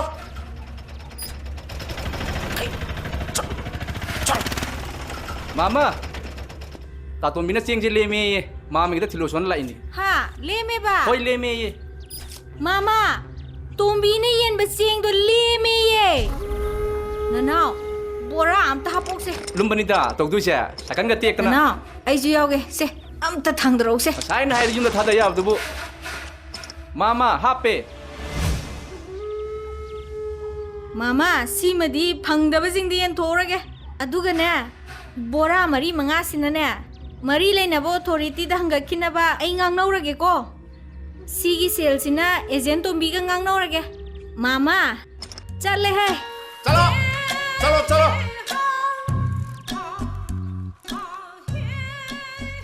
तुसु टाइमिंग जागिद्रे हे कना खंगनेगे मसिगी नुपी से मसिनाने मायुम हेक पांद्रिगैने आइंगोंदने चा थिंदोरि मामा मफमजिदा मतम सांगना कुइने लेदोरमनिना मियेंबम अमा नुंगाइबम अमा थम मथौ ताइनी हाइबदी बो ngamba मामसिमा मखन तामनगिद्रेदा से मामा मसी पुंचिरो लेनी अहल ngangai लेबि जानति मितना गई थक थैदा वा चाउरबो खुनसिदगिने इबोनाने अपाम वेक्ट खल मामा सेट तौगे ओ वारी नि कोई बुआ तू सिगी पुखरी सिंगसे आदगी रिजर्वर सिदैस्ते पूरी असिगी रिजर्वर से पिकमनने मयामदी येनबा कोनद्र अदुनने वा थोब अदुन इबुंगोनने असिगी अचौबा प्रोजेक्ट से पुबिरकदने मयाम से हराउरबा आइसु नुंगाइरबा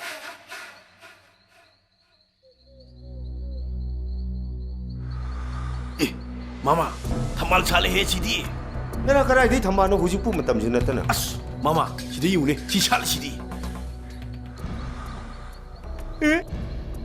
सिदी लेकंग थंबानी ने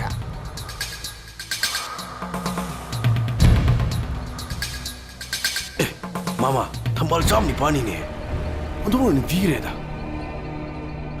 खुसिमगी येक्सिन टिशन बे याउद्रबा इसम जम नोंथोंना निंथिग्रेदा खुंगंगि लिसाबि सिंगसे बुआ थबक जाथौ मामा साटिन खनगे है मये खरा सेंगब्रो याइदे छटपि थनबाल पाखंगी कुचन लामग हेप फंगजरगदी नुआइग्रनिदा ताप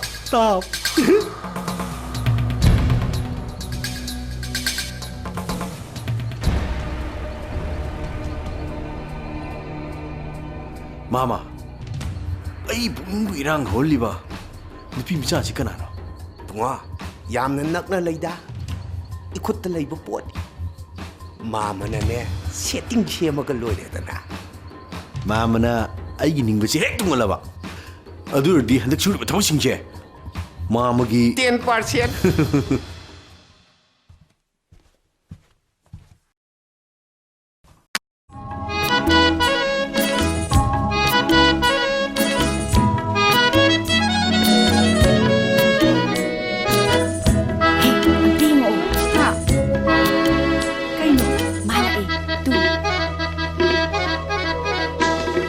लग्नरुगे ngasidi sanaruge kumhaidu ꯂꯥꯛꯅꯔꯨꯒꯦ ꯉꯁꯤꯗꯤ ꯁꯥꯟꯅꯔꯨꯒꯦ ꯀꯨꯝꯍꯩꯗꯨꯝ ꯅꯨꯃꯤꯗꯥꯡ ꯋꯥꯏꯔꯝ ꯅꯨꯡꯁꯤꯠꯀꯤ ꯈꯪꯍꯜꯂꯨꯒꯦ 이디금 누미다 와이랑 농시기 강할루게 이띠금 락나루게 nga시디 홀락나루게 nga시디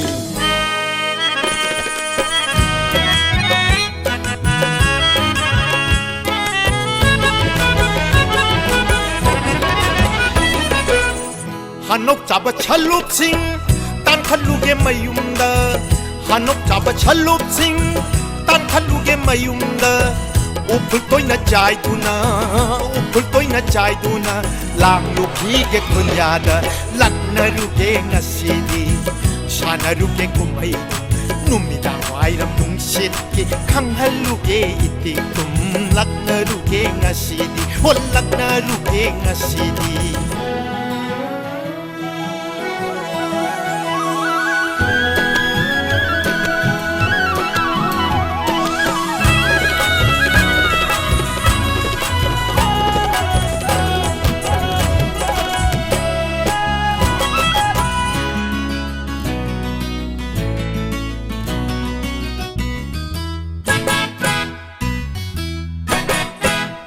Laikol kuding changduna Lairang charong nikluge Khoy mo sayom taluge Irang pamba chayruge Laikol kuding changduna Lairang charong nikluge Khoy mo sayom taluge Irang pamba chayruge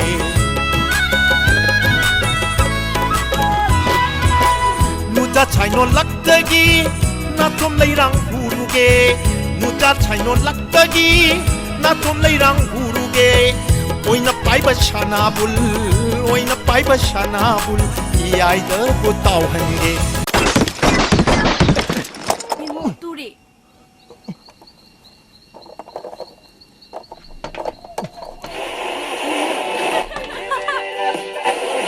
or lease from in the morning.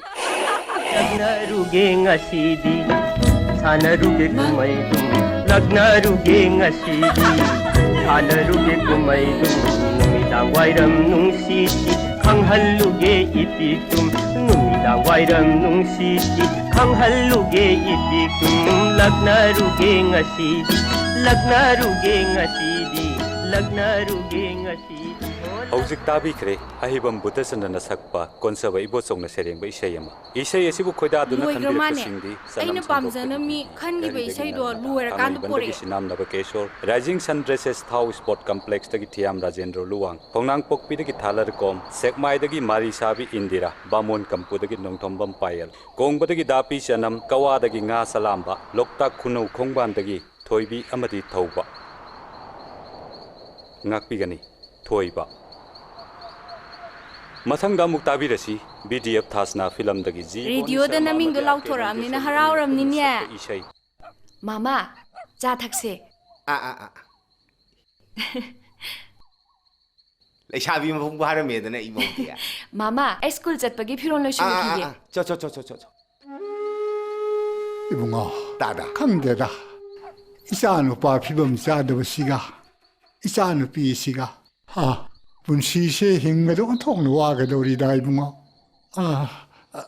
이봉어를 탐기를 우리수 한도 뻥남들이다 era tada adugibu aina lauchang khara chaje haibai wani tada da dum uhali dudi hoi tada atai lairi akhoi khun matonda hojik leiribo water supply che khara chok thokadoribdi hoi asi chok thokobdi ne akhoi khun che thaknaba ising marang kaina phangdorobani hoine 이봉어는 레링의 시다 아이코이 군시기 가리노 자콜pe 야바 카리 옌비람 hoi Mama school chatlukige hai ngai khon he nangbo hayeng se changbra ne kai lege mama mamagi da hayeng se aso sang khara lamtu yengbo ina cha khara chara dauri aduda cha ising thongbudo nangsu mateng khara panghaningba 셀로 데마 낭이 마음기부 마팅 방도 야리브로 셀 adu nangi school di kadaida Ketuki girl high school dane mama ꯑꯗꯨꯗꯤ ꯑꯣꯟꯊꯣꯡ ꯂꯥꯎꯈ꯭ꯔꯦꯗ ꯅꯪꯗꯤ ꯀꯔꯤꯗ ꯆꯠꯂꯤ ꯈꯣꯡꯅ ꯑꯗꯨꯝ ꯆꯠꯂꯦ ꯏꯆꯥꯒꯤ cycle ꯑꯃꯇꯪ ꯂꯩꯕꯤꯒꯦ ꯈꯟꯕꯅꯤ ꯑꯗꯨꯕꯨ ꯉꯝꯍꯦ ꯉꯝꯗꯦꯅꯦ ꯏꯕꯨꯡꯉꯣ ꯇꯧꯔꯤꯁꯦ ꯑꯦꯔꯥ ꯅꯪ ꯃꯥꯃꯅ ꯊꯣꯛ ꯂꯩꯊꯣꯛꯑ ꯂꯣꯏꯔꯦ ꯀꯩꯅꯣ ꯑꯗꯨ ꯍꯌꯦꯡꯁꯦ ꯂꯥꯛꯇꯕ ꯌꯥꯗꯦꯀꯣ ꯍꯣꯏ ꯃꯥꯃ ꯑꯗꯨꯗꯤ ꯇꯥꯗ ꯑꯩ ꯑꯃꯨꯛ ꯆꯠꯂꯨꯈꯤꯒꯦ ꯐꯅꯤ ꯐꯅꯤ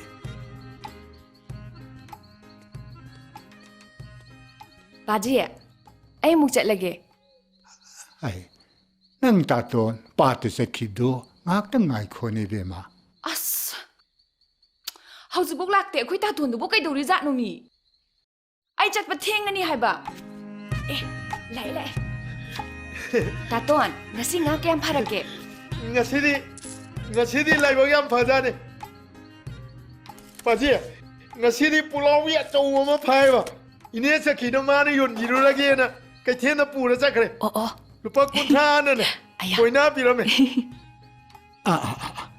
ꯌꯥꯝ ꯐꯔꯦꯗ ꯇꯥꯇꯣꯟ ꯁꯤ ꯉꯥꯁꯦ ꯑꯩꯅ ꯌꯥꯝ ꯄꯥꯝꯕ ꯉꯥꯅꯦ ꯍꯣꯔꯦꯟꯅꯦ ꯌꯥꯏꯔꯒ ꯊꯝꯃꯝꯃꯨꯀꯣ ꯑꯩ ꯁ꯭ꯀꯨꯜ ꯍꯜꯂꯛꯑ ꯆꯥꯗꯣꯏꯅꯤ ꯀꯔꯝꯕ ꯉꯥꯅꯣ ꯇꯨ ꯐꯕꯧ ꯉꯥꯁꯦ ꯁꯦ ꯁꯤꯒꯤꯁꯦ ꯍꯣꯏ ꯑꯩ ꯆꯠꯂꯒꯦ ꯁꯦ ꯃꯅꯝ ꯅꯝꯃꯣ ꯄꯥꯖꯤ ꯁꯦ ꯌꯦꯡ ꯆꯠꯂꯨꯀꯣ ꯑꯗꯣ ꯇꯥꯇꯣꯟ ꯈꯪꯕ꯭ꯔꯥ ꯃꯥꯃ ꯏꯕꯣꯆꯧ ꯂꯥꯛꯑꯝꯃꯦ ꯑꯩꯒꯤ ꯁꯥꯏꯀꯜ ꯑꯃ ꯂꯩꯕꯤꯅꯤ ꯍꯥꯏꯉꯣ ꯑꯩ ꯆꯠꯂꯦ ꯄꯥꯖꯤ ꯃꯥꯃ ꯏꯕꯣꯆꯧ ꯂꯥꯛꯑꯝꯃꯦ ꯑꯗꯣ ꯀꯩ ꯍꯥꯏꯔꯝꯃꯤꯅꯣ ꯍꯌꯦꯡꯁꯤ ꯃꯥꯒꯤꯗ ꯃꯤ ꯑꯆꯧ ꯑꯁꯥꯡ ꯈꯔ ꯂꯥꯛꯀꯅꯤ ꯆꯥꯛ ꯏꯁꯤꯡꯒ ꯄꯤꯖꯒꯗꯧꯔꯤ ꯑꯗꯨꯗ ꯅꯆꯟꯅꯨꯄꯤꯁꯨ ꯆꯥꯛ ꯏꯁꯤꯡꯒ ꯊꯣꯡꯕ ꯈꯔ ꯃꯇꯦꯡ ꯄꯥꯡꯉꯨ ꯍꯥꯏꯗꯅ ꯍꯥꯏꯔꯝꯕ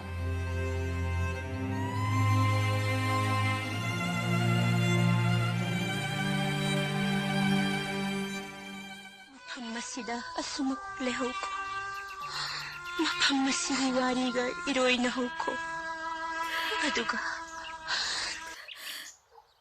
ꯃꯁꯤꯃꯛ ꯁꯅꯥ ꯀꯣꯅꯨꯡꯗ ꯌꯧꯈꯤꯒꯗꯕ ꯃꯥꯜꯂꯤ ꯑꯗꯨꯕꯨ ꯃꯔꯛꯇ ꯃꯍꯥꯛꯁꯨ ꯂꯥꯛꯄ ꯌꯥꯏꯀꯣ ꯅꯪꯁꯨ ꯀꯞꯂꯕ꯭ꯔꯣ ꯀꯞꯀꯅꯨ ꯑꯩꯉꯣꯟꯗꯗꯤ ꯈꯥꯝꯂꯒ ꯍꯧꯖꯤꯛ ꯇꯥꯕꯤꯔꯦ ꯔꯦꯗꯤꯑꯣ ꯗ꯭ꯔꯃꯥ ꯑꯅꯨꯔꯥꯙꯥꯄꯨꯔ ꯑꯥꯁ꯭ꯔꯝꯒꯤ ꯔꯥꯖꯀꯨꯃꯥꯔ ꯂꯤꯂꯥ ꯏꯕ ꯃꯣꯏꯔꯥꯡꯊꯦꯝ ꯏꯅꯥꯎ ꯄꯨꯊꯣꯛꯄ ꯁꯒꯣꯜꯁꯦꯝ ꯏꯟꯗ꯭ꯔꯀꯨꯃꯥꯔ ꯄꯨꯊꯣꯛꯄꯗ ꯇꯦꯡꯕꯥꯡꯕꯤ ꯒꯨꯔꯨ ꯑꯔꯤꯕꯝ ꯌꯥꯏꯃꯕꯤ ꯗꯦꯕꯤ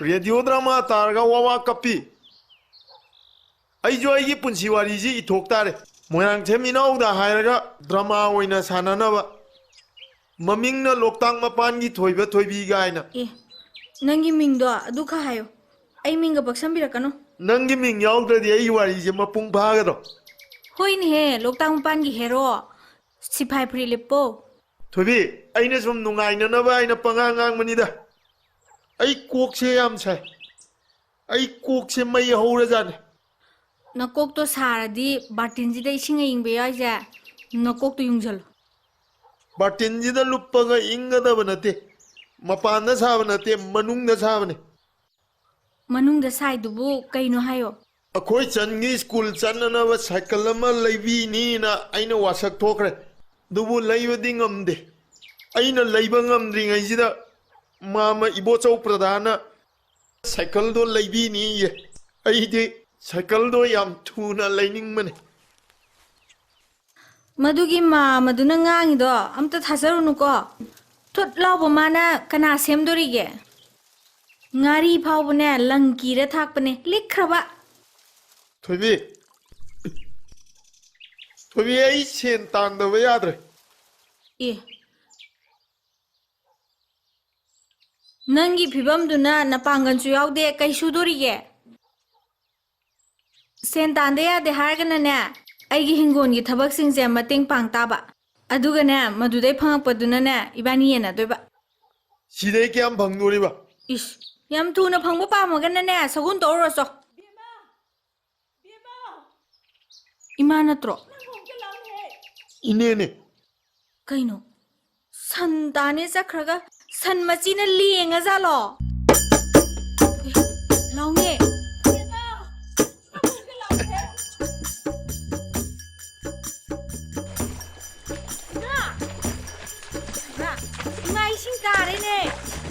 이마! ꯅꯪꯗꯤ ꯀꯩꯗꯩꯕ? ꯁꯟꯇꯥꯅꯤ ꯆꯠꯈ꯭ꯔꯒ? ꯑꯗꯨꯗ ꯑꯗꯨꯝ ꯂꯥꯜꯂꯒꯦ ꯍꯥꯏꯔꯣ?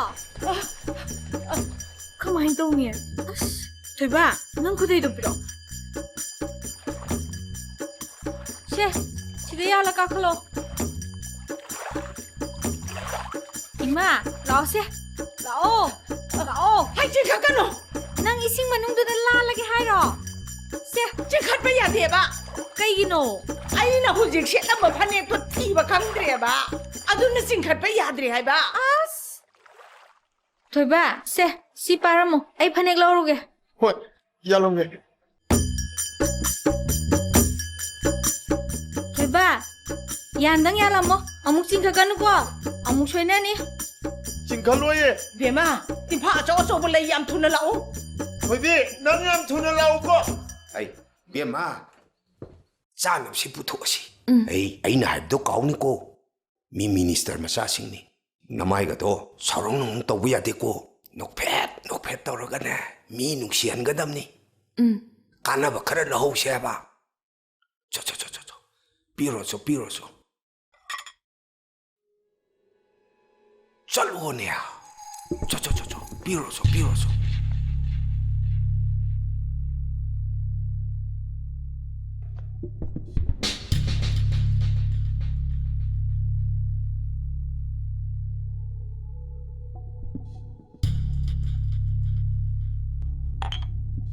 이천 이싱 지기다 해비르문나.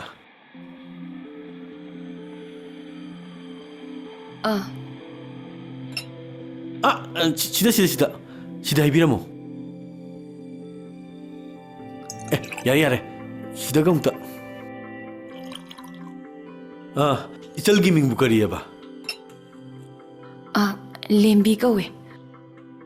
스밍제 돈 버장래네. 너기 마 바봉시 밍톤 버게 ям 하이고. 밍가 색가 얌 짠나 봐 하이다래. 테드라니 또 거의 짠네.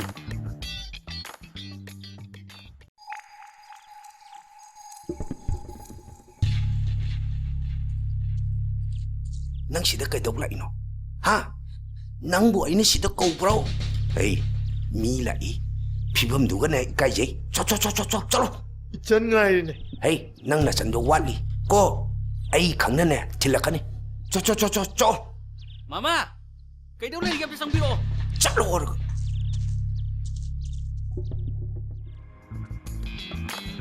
맘 그거 저절로 이거. 잘 털어가겠어. 야마카노고 빅딱나. 마마 자박시에 주 호흡디. 안데 그런 내 다리.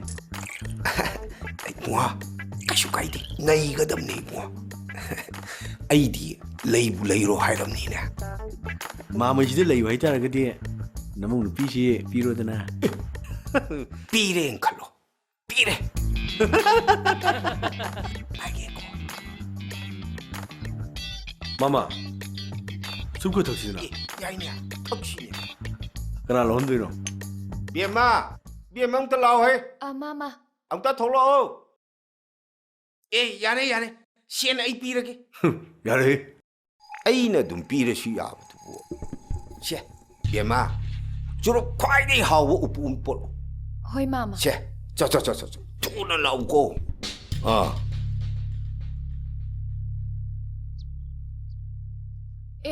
Tatuan. ꯆꯠ ꯂꯣꯏꯔꯕꯣ? ꯆꯠꯂꯁꯤ. As, loidrida. Ay churup lay gitay ni.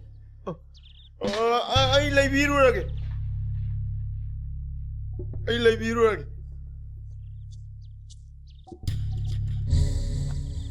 마마, 아이 여와봐 큰바 있대. 아웅나 잡아, ፈዘበ የንባ ኑንጋይቡ ቲባ ꯑꯩꯁꯨ ꯑꯩꯈꯣꯏ ꯕ꯭ꯔꯣꯒ ꯇꯤꯟꯅꯖꯔꯨꯕꯗꯒꯤ ꯃꯁꯨꯡ ꯈꯔꯗꯤ ꯆꯥꯕ ꯐꯪꯉꯦ. ꯅꯨꯡꯉꯥꯏꯒꯗꯕꯅꯤ. ꯋꯥꯕ ꯌꯥꯗꯦꯀꯣ. ꯀꯅꯥ ꯈꯪꯅꯤ ꯍꯌꯦꯡ ꯃꯄꯣꯛꯇ ꯇꯤꯡꯀꯥꯡ ꯑꯣꯏꯅ ꯄꯣꯛꯄꯁꯨ.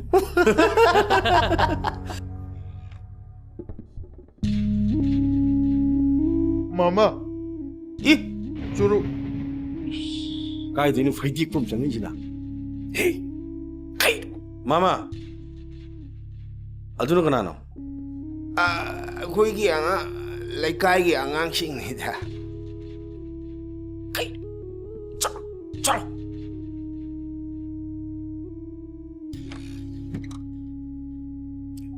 이모세 주로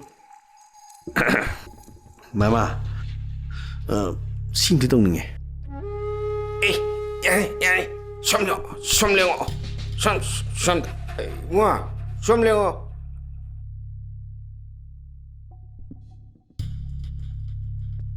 아좀 좀 늦장어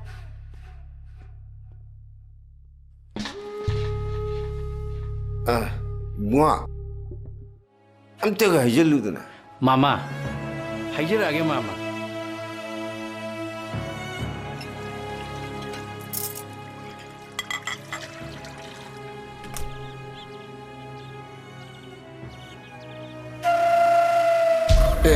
숨 밤래매 아시아는 다도기도 야로이네 상을 내리네 아씨 아이코이나 실리바 플랜시가 강저로 마노 파나바 실로 로이 좁나바 따레다 아이고 아이 쉣도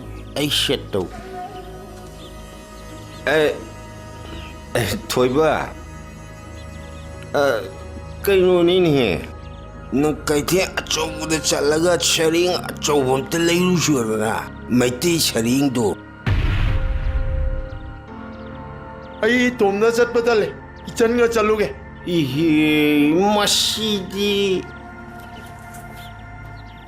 아씨 마작 통해봐 아주 마작 그러디 그만 떠니 작도 세 너네 파스라는 사토로 어떠동가 제 고나가 잠깐 와니 세 마음 신비게세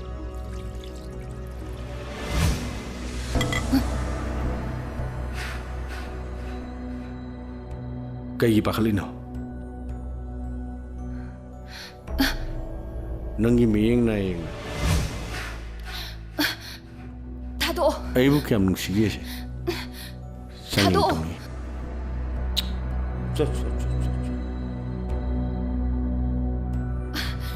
다도 Lonely.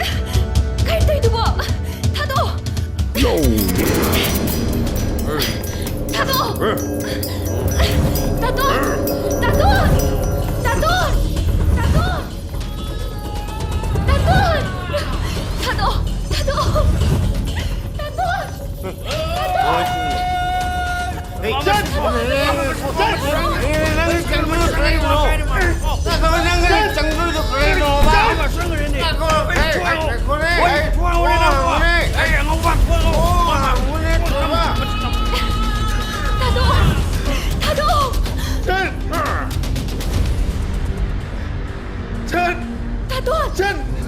이찬이 굿바이 가노 이찬이 굿다노 이찬이 굿바이 가노 이찬이 굿바이 가노 이찬이 굿바이 가 이나나나 굿바이 가 이나 나가 이찬이 굿바이 가 이나 나는 막 굿바이 가 이나 나가 이찬이 다돈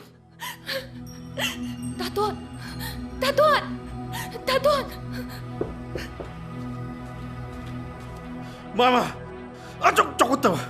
Aibu mafamsina kauraga ikaiba piba. Kasura itawa sunaira matungaram khangdaba sina ko. Aingonda ikaiba pi. Matungo chongano. Khaba. Ai chala.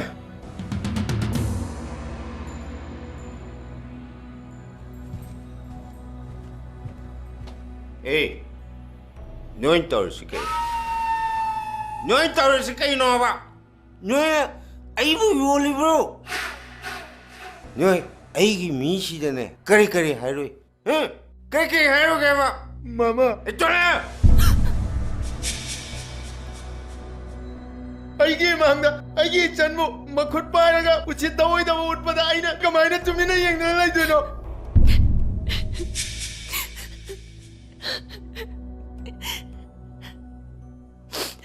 에이 ngasi기 토북세 레이카이기 밈트 강한 바야데 너희 빠지다수 강한 바야로 그리고 뭐 강한라 봐 ꯑꯩꯅ ꯀꯩꯗꯧꯒꯦ ꯅꯈꯣꯏꯒꯤ ꯂꯧ ꯑꯩꯉꯣꯟꯗ ꯂꯩꯔꯤꯗꯣ 다돈 우한드레 강 나치봉 자라 힐ರಂ게 강 다돈 라오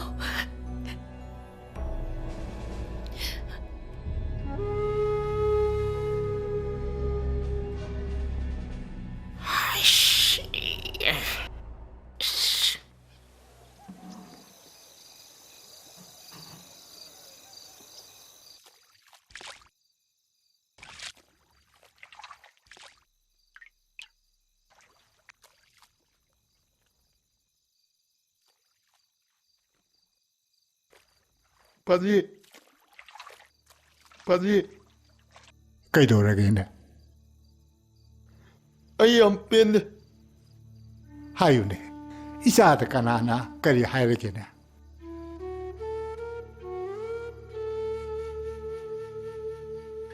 ꯀꯅꯥꯁꯨ ꯀꯩꯁꯨ ꯍꯥꯏꯗꯦ ꯑꯩꯕꯨ ꯁꯦꯝꯕꯤꯕ ꯂꯥꯏꯗꯣ ꯑꯩ ꯌꯥꯝ ꯁꯥꯎꯅꯤꯡꯉꯤ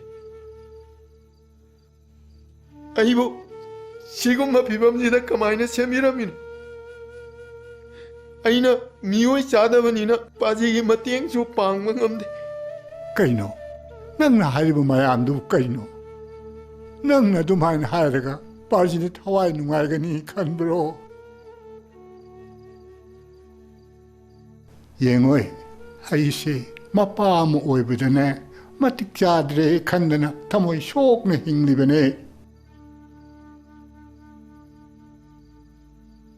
ꯅꯪꯒꯤ ꯋꯥꯍꯩꯁꯤꯡꯗꯨꯅꯅꯦ ꯏꯄꯥꯗ ꯆꯩꯅꯥ ꯄꯤ ꯊꯣꯏꯕ ꯅꯪ ꯃꯇꯨꯡ ꯃꯅꯥꯎ ꯑꯗꯨꯝꯅ ꯍꯥꯏꯅꯨꯀꯣ ꯃꯥꯃ ꯏꯕꯣꯆꯧꯗ ꯊꯝꯈꯤꯕ ꯑꯩꯈꯣꯏꯒꯤ ꯂꯧꯗꯣ ꯑꯩꯈꯣꯏꯗꯕꯨꯗꯤ ꯎꯍꯜꯂꯦ ꯍꯥꯏꯕꯨ ꯃꯥꯒꯤ ꯂꯧꯁꯥꯟ ꯄꯤꯈ꯭ꯔꯒ ꯈꯨꯂꯪꯒꯤ ꯁꯦꯟ ꯈꯥꯏꯗꯣꯛꯈ꯭ꯔꯒ ꯑꯩꯈꯣꯏꯗꯗꯤ ꯐꯧꯁꯨ ꯑꯃꯠꯇ ꯂꯦꯝꯍꯧꯗꯦ ꯑꯩꯅ ꯎꯖꯕ ꯉꯝꯃꯗꯤ ꯆꯍꯤ ꯑꯃꯗꯤ ꯆꯥꯕ ꯑꯣꯛꯀꯗꯕꯅꯤ ꯑꯩꯒꯤ ꯐꯤꯕꯝꯁꯤꯗ ꯂꯧ ꯎꯕꯁꯨ ꯉꯝꯗꯦ ꯁꯦꯟ ꯇꯥꯜꯂꯒ ꯃꯣꯏꯒꯤ ꯃꯔꯟ ꯁꯤꯡꯗꯣꯛꯄꯁꯨ ꯉꯝꯗꯦ ꯏꯆꯟꯅ ꯂꯥꯏꯔꯤꯛ ꯂꯥꯏꯁꯨ ꯇꯝꯕꯗ ꯁꯦꯠꯄ ꯆꯥꯕꯗ ꯃꯅꯤꯡ ꯊꯨꯡꯗ꯭ꯔꯤꯁꯦ ꯑꯩ ꯌꯥꯝ ꯅꯨꯡꯉꯥꯏꯇꯦ ꯄꯥꯖꯤ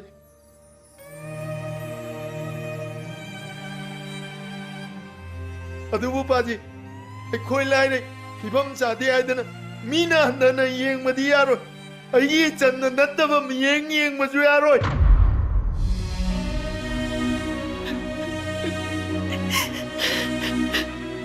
ꯅꯆꯟꯗꯕꯨ ꯀꯅꯥꯅ ꯀꯔꯤ ꯍꯥꯏꯔꯛꯑꯒꯦꯅꯦ ꯀꯅꯥꯁꯨ ꯀꯩꯁꯨ ꯍꯥꯏꯗꯦ ꯑꯩꯅ ꯁꯨꯝ ꯍꯥꯏꯖꯕꯅꯤ ꯅꯆꯟꯒꯤꯗꯃꯛꯇꯗꯤ ꯏꯄꯥ ꯏꯆꯥ ꯂꯩꯔꯤꯕꯁꯤꯗꯤ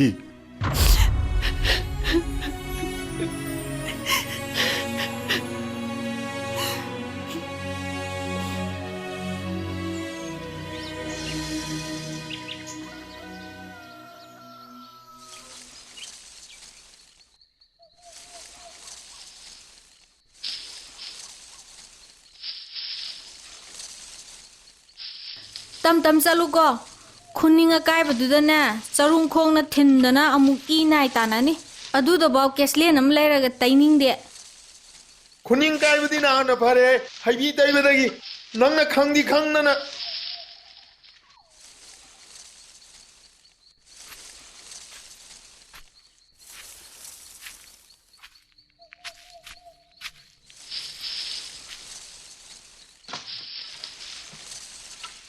ꯊꯣꯏꯕ ꯑꯩ ꯊꯧꯔꯤ ꯑꯝꯇ ꯂꯧꯔꯨꯈꯤꯒꯦ ꯍꯣꯏ ꯇꯥꯇꯣ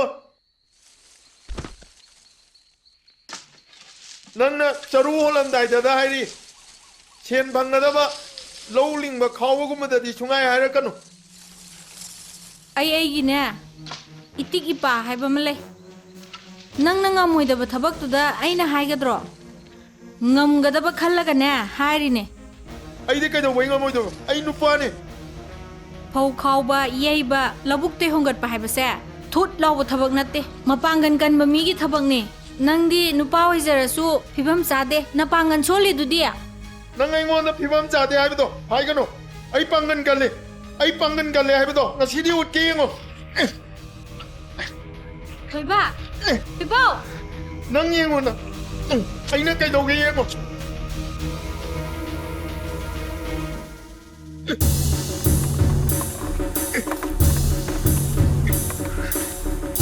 ꯑꯩ ꯀꯥꯏ ꯄꯥꯡꯒꯟ ꯁꯣꯜꯂꯤ ꯑꯩ ꯅꯨꯄꯥꯅꯦ ꯇꯨꯅꯤꯌꯦ ꯊꯣꯏꯕꯥꯎ ꯊꯃꯣ ꯇꯨꯅꯤ ꯍꯥꯏꯃꯤ ꯑꯩ ꯀꯥꯏꯗ ꯄꯥꯡꯒꯟ ꯁꯣꯜꯂꯤ ꯑꯩ ꯅꯨꯄꯥꯅꯦ ꯊꯣꯏꯕ ꯊꯝꯃꯣ ꯍꯥꯏꯕꯅꯦ ꯇꯨꯅꯤ ꯍꯥꯏꯕ ꯑꯩ ꯀꯥꯏꯗ ꯄꯥꯡꯒꯟ ꯁꯣꯜꯂꯤ ꯑꯩ ꯅꯨꯄꯥꯅꯦ ꯊꯣꯏꯕ ꯀꯩꯅꯣ ꯇꯧꯏꯗꯨꯕꯣ ꯊꯣꯏꯕ ꯀꯗꯥꯏ ꯄꯥꯡꯒꯟ ꯁꯣꯜꯂꯤ ꯑꯩ ꯀꯗꯥꯏꯗ ꯁꯣꯜꯂꯤ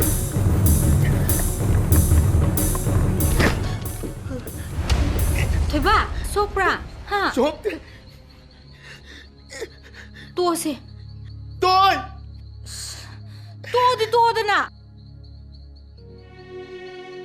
아이 초이나이라죠. 비범 자다죠. 사무라바 니기마 방을 원데 야우리.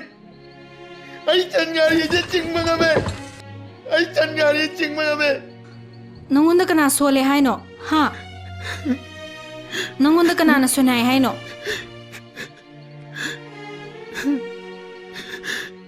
ꯑꯩꯅ ꯅꯪꯕꯨ ꯐꯤꯕꯝ ꯆꯥꯗꯦ ꯍꯥꯏꯕꯗꯨꯗꯤ ꯅꯪꯕꯨ ꯍꯥꯅꯤꯡꯗꯗꯅ ꯍꯥꯏꯕꯅꯦ ꯁꯦ ꯑꯩ ꯂꯥꯜꯂꯦꯕ ꯉꯁꯤꯗꯒꯤ ꯅꯪꯉꯣꯟꯗꯅꯦ ꯅꯄꯥꯡꯒꯟ ꯁꯣꯜꯂꯤ ꯐꯤꯕꯝ ꯆꯥꯗꯦ ꯁꯨꯍꯥꯏ ꯍꯥꯏꯔꯔꯣꯏꯕ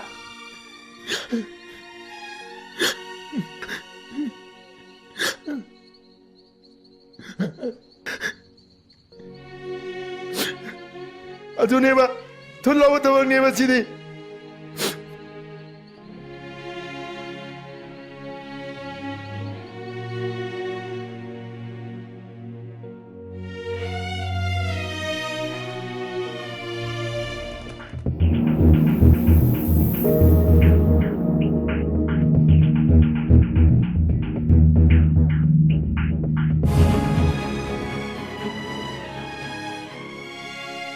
대마 마 세세세 콩드롬니 아훔지대슈 해나 빨람드레 아씨 잉머나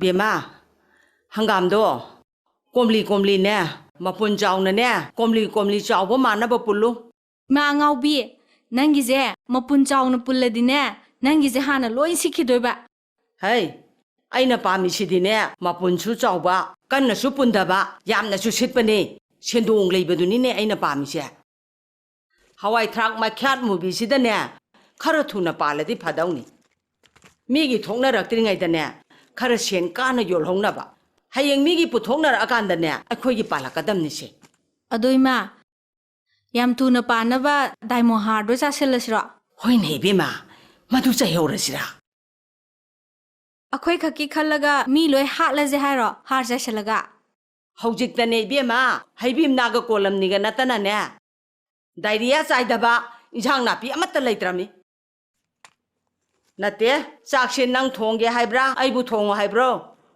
इस इमा ऐसी मैम जे लोसलागे इमा अदुम थोंगरो थुट लाउबा चाक चरा अमा थोंबैसु सुम ngangne थुट लाउबा चाकतो थोंद्रदि चारोय दौरिमनी इमा आई वखल से एम नुंगाइते मुट कसे लोय सेगाइरे जाने करिया चेंजामुक सेगाइरे होय सेगाइरे अदुदि चेंगदि करिदे चामदौरी कोम्पाक्ता चामु कोम्पाक्ता करिया खुबाक्ता होय खुबाक्ता चामु से खुबाक्ता मसी नापु ताद बुआ याम nganगिनि मसी ngangjा मसीदि नथरा सिनरान दना सेरान तुरान हे तारदना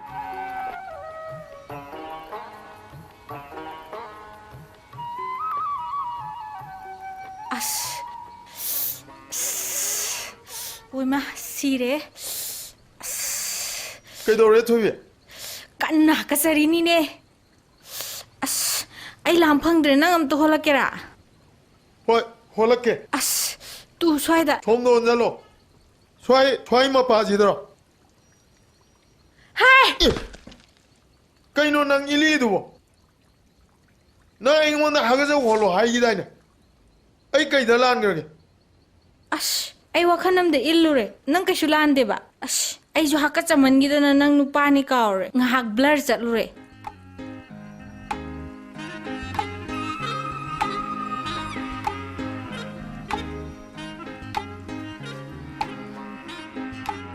토비 그이노 나 프로그램 지엘리도 토비 나이 고 토비 오씨 엄마 토비 야래 또 야래 낭나 찬이로이 동나도 양간 따이도 꾸론 오드나 이 힝나 힝차드나 라이 깐나마 따래 그이 놈만아 간니다 부리 종가잘라 강대네 네나 핵다이다 시웨디 그라파라드나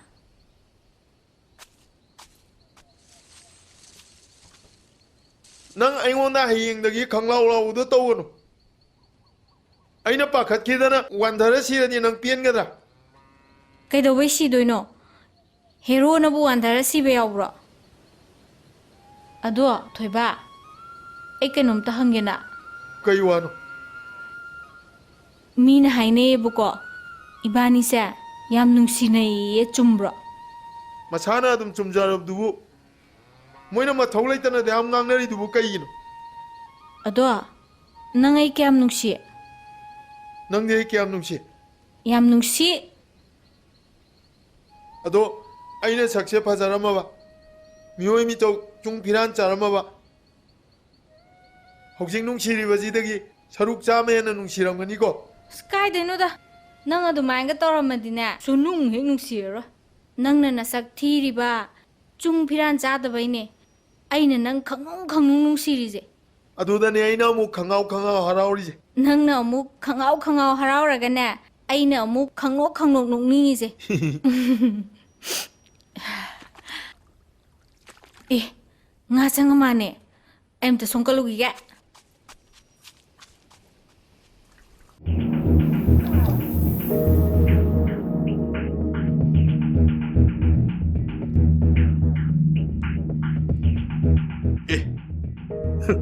nga maca ni ne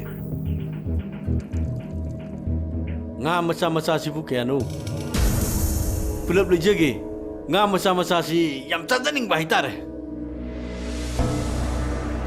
ꯑꯩꯒꯤꯁꯦ ꯌꯣꯟꯅꯕ ꯅꯠꯇꯤꯌꯦ ꯌꯨꯝꯗ ꯆꯥꯅꯅꯕ ꯐꯥꯕꯅꯦ sugumba tagat tekpa nga maca sidi ko imphal di chawo phangdi ai tai apa mamon pijage ꯊꯣꯏꯕꯤ ꯉꯥꯗꯣ ꯌꯣꯟꯕ ꯌꯥꯔꯣꯏꯀꯣ asina mu garai de haijel iba fibam jiga masi loi chunum chali ni base ꯊꯣꯏꯕꯤ ꯉꯥꯗꯣ ꯄꯤꯕ ꯁꯨꯡꯌꯥ ꯌꯥꯔꯣꯏ oi in mapu go wari sanari se fibam jiga isek se adana ꯊꯣꯏꯕꯤ ꯉꯥꯗꯣ ꯃꯉꯣꯟꯗ ꯄꯤꯕ ꯌꯥꯔꯣꯏ nang yaro kanu ne nupa ꯍꯦ ꯅꯨꯄꯥ ꯋꯥꯗꯣ ꯈꯜꯂꯒ ꯉꯥꯡꯉꯣ ꯈꯅꯥꯎꯗꯣ ꯋꯥ ꯉꯥꯡꯕꯗ ꯆꯨꯝꯊꯣꯛꯅꯕ ꯆꯥꯂꯨꯅꯤ ꯑꯃ ꯌꯥꯎꯕꯅꯦ ꯃꯗꯨꯗꯅꯦ ꯐꯖꯅ ꯅꯤꯛꯊꯣꯛꯑꯒꯅꯦ ꯃꯆꯪ ꯑꯣꯏꯕ ꯋꯥꯗꯣ ꯈꯜꯂ ꯉꯥꯡꯉꯣ ꯃꯊꯛ ꯂꯩꯀꯥꯏꯗꯩ ꯂꯥꯛꯑꯦꯅ ꯎꯁꯤꯠꯇ ꯇꯧꯅꯨ ꯃꯤꯒꯤ ꯑꯁꯣꯏꯕ ꯐꯤꯕꯝ ꯌꯦꯡꯉꯒ ꯅꯣꯛꯅꯕ ꯐꯠꯇꯦꯅꯦ waru gadi nipa sida kai kenu kra haijagre adu nupa sibu kari mari thona bige ibungla ipara kanano ba ꯌꯥꯝ ꯈꯪꯕꯤꯅꯤꯡꯕ꯭ꯔꯥꯕ ꯅꯨꯄꯥꯅꯦ haibadi ꯑꯩꯒꯤ ꯅꯨꯄꯥ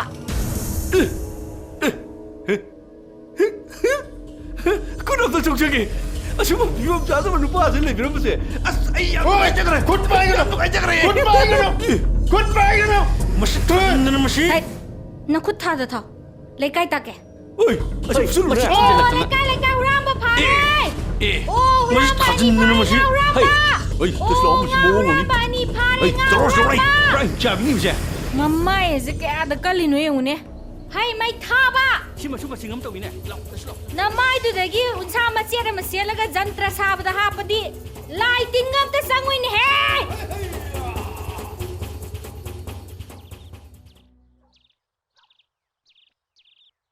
बाजी हंगाम जे लोयरगा आलू ओइना थारसे अदुना सेंथोक लैनी हंगाम जे थामनना सेंजाबम खंगे ममल याम होंगे हंदक्ति ए चल नंग लायना इसा लायदना फरे ꯁꯦ ꯄꯥꯖꯤ ꯍꯥ ꯑꯩ ꯉꯁꯤꯗꯒꯤ ꯂꯥꯏꯔꯤꯛ ꯇꯝꯕ ꯇꯣꯛꯑꯅꯤ ꯑꯦ ꯀꯅꯥꯅ ꯀꯔꯤ ꯍꯥꯏꯔꯛꯑꯒꯦꯅꯦ ꯀꯅꯥꯝꯇ ꯀꯩꯁꯨ ꯍꯥꯏꯗꯦ ꯂꯥꯏꯔꯤꯛ ꯇꯝꯕꯁꯤꯕꯨ ꯁ꯭ꯀꯨꯜ ꯈꯛꯇꯪ ꯆꯠꯂ ꯌꯥꯕ꯭ꯔꯣ ꯂꯥꯏꯔꯤꯛ ꯐꯪꯉꯤ ꯂꯩꯕꯤꯗꯦ ꯑꯣꯖꯥ ꯅꯥꯏꯗꯅ ꯇꯨꯏꯁꯟ ꯆꯠꯍꯟꯕꯁꯨ ꯅꯠꯇꯦ ꯃꯀꯣꯛ ꯊꯣꯡꯕ ꯀꯃꯥꯏ ꯉꯝꯗꯧꯔꯤꯒꯦ ꯑꯗꯨꯝ ꯄꯨꯊ ꯇꯥꯕ ꯍꯌꯦꯡ ꯍꯥꯡꯆꯤꯠꯇ ꯉꯥꯏꯔꯦ ꯑꯦꯛꯖꯥꯝꯒꯤ ꯐꯣꯔꯝ ꯐꯤꯜ ꯑꯞ ꯇꯧ ꯍꯥꯏꯔꯛꯑꯅꯤ ꯃꯗꯨꯁꯨ ꯁꯦꯜ ꯍꯧꯖꯤꯛ ꯂꯩꯔꯤꯕ ꯏꯃꯨꯡꯒꯤ ꯐꯤꯕꯝꯁꯤꯗ ꯑꯩꯅ ꯀꯃꯥꯏꯅ ꯂꯥꯏꯔꯤꯛ ꯇꯝꯃꯒ ꯃꯤꯀꯣꯛ ꯊꯣꯡꯕ ꯉꯝꯗꯣꯏꯅꯣ ꯄꯥꯖꯤ ꯑꯩ ꯐꯤꯁꯥ ꯂꯣꯟꯁꯥ ꯇꯧꯔꯒꯅꯦ ꯁꯦꯜ ꯇꯥꯜꯂꯒ ꯏꯃꯨꯡꯒꯤ ꯑꯣꯏꯅ ꯃꯇꯦꯡ ꯄꯥꯡꯉꯒꯦ ꯑꯗꯨ ꯍꯥꯏꯒꯅꯨ ꯏꯆꯟ ꯑꯩ ꯂꯩꯁꯤꯗꯤ ꯇꯥꯇꯣꯟꯒꯤ ꯑꯣꯏꯔꯤꯕ ꯃꯑꯣꯡꯁꯤꯗ ꯑꯩꯈꯣꯏꯕꯨ ꯀꯌꯥꯝ ꯀꯨꯏꯅ ꯌꯦꯡꯁꯤꯟꯕ ꯉꯝꯗꯧꯔꯤꯒꯦ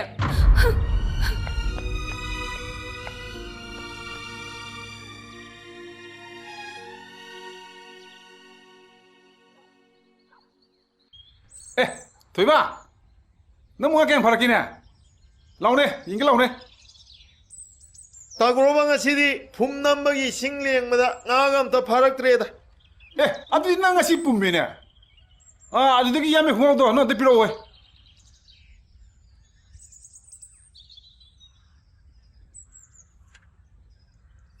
ꯇꯥꯒꯣꯔꯕ ꯀꯩ ꯂꯩꯔꯦ ꯇꯥꯒꯣꯔꯕ ꯍꯥꯎꯅꯦ ꯅꯪꯒꯤ ꯁꯦꯟꯒ ꯂꯩꯕ꯭ꯔꯥ ꯂꯩꯔꯗꯤ ꯈꯤꯇ ꯄꯤꯌꯨ ꯑꯁ ꯀꯥꯏꯗꯤ ꯁꯦꯜꯅꯣ ꯑꯩꯈꯣꯏ ꯆꯟꯒꯤ ꯐꯣꯝ ꯐꯤꯜ ꯑꯞ ꯇꯧꯕꯩꯅꯦ ꯀꯥꯏꯗꯩꯅꯣ ꯑꯩ ꯁꯦꯜ ꯂꯩꯇꯦ ꯍꯌꯦꯡ ꯃꯔꯨꯞ ꯇꯤꯟꯅꯕꯒꯤ ꯁꯦꯜ ꯂꯩꯇꯦꯗ ꯀꯣꯛ ꯉꯥꯎꯔꯦ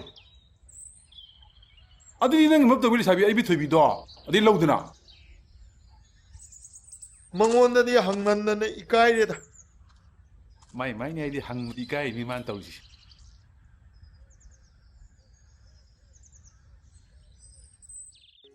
이봉아, ꯅꯆꯟꯒꯤ ꯐꯣꯝ ꯐꯤꯜ ꯑꯞ ꯇꯧꯕꯒꯤ ꯁꯦꯜ ꯍꯥꯏꯕꯗꯨ ꯑꯩꯈꯣꯏ ꯑꯃꯨꯛꯇꯪ ꯈꯟꯅꯕꯗꯤ ꯐꯩꯗ.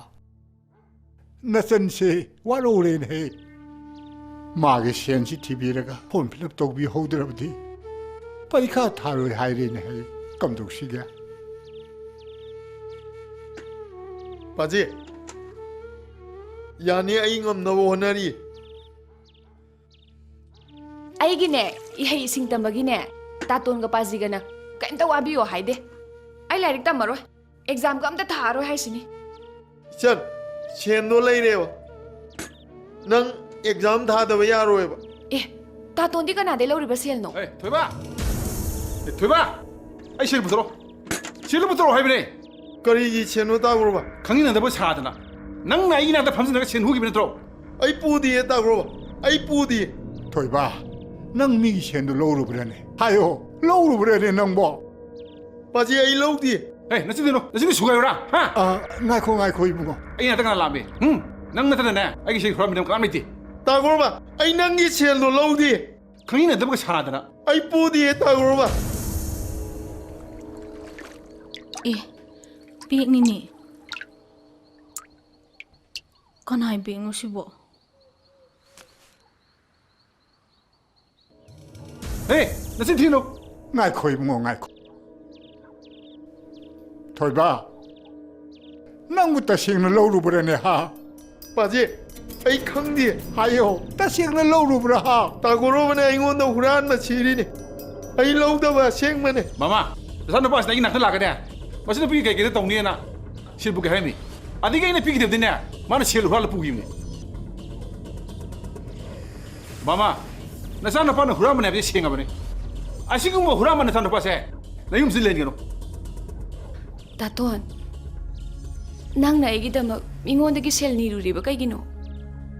ꯃꯤꯉꯣꯟꯗꯒꯤ ꯁꯦꯜ ꯂꯧꯔꯨꯔꯕ ꯍꯥꯏꯕꯅꯦ. ꯑꯩ ꯂꯧꯗꯦ. ꯑꯩ ꯂꯧꯗꯦ ꯆꯠ. 토이바. ꯅꯪꯅ ꯃꯤꯒꯤ ꯁꯦꯟꯗꯣ ꯍꯨꯔꯥꯟꯕ ꯑꯣꯏꯔꯕꯗꯤ ꯅꯪ ꯑꯩꯒꯤ ꯏꯆꯥꯅ ꯍꯥꯏꯔꯣꯏ. ꯑꯩꯒꯤ ꯏꯆꯥ ꯅꯠꯇꯦ.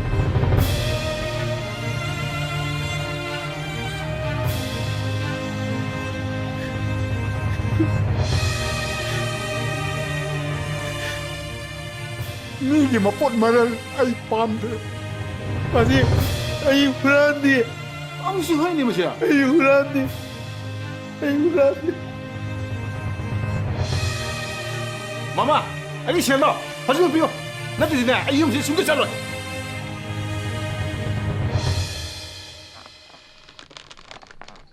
토이바, 까이드노 낭는 그렁그렁 셀라 잘리두나.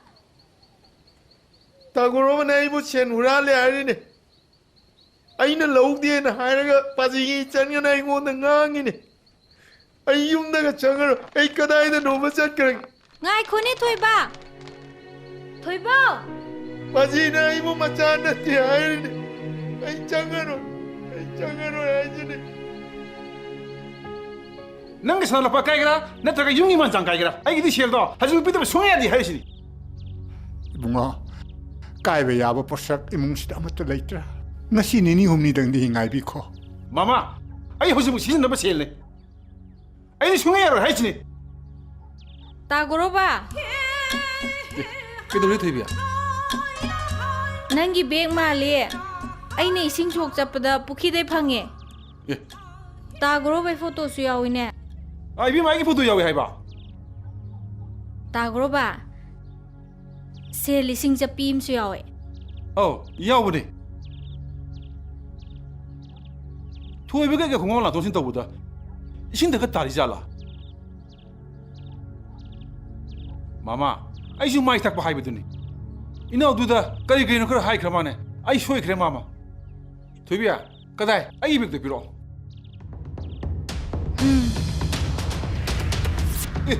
예, 또 호이게네 능 떠기도 봐. 따그러봐. 아이주 마이 탁바 하이버드니.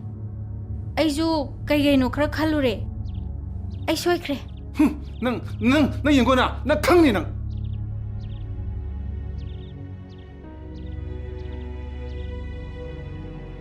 아이 쇼이 그래 가이나.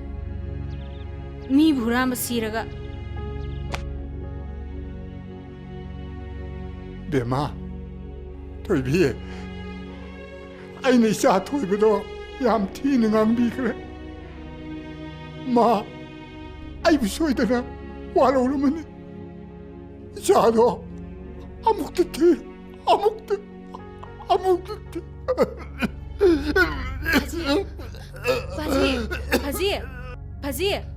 바지.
이마, 낭세 온톡나니 티자크레다.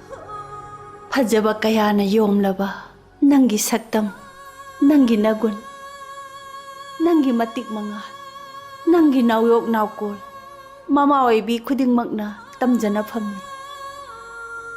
락사게. 야니. 매담. 잘라시라. 매담.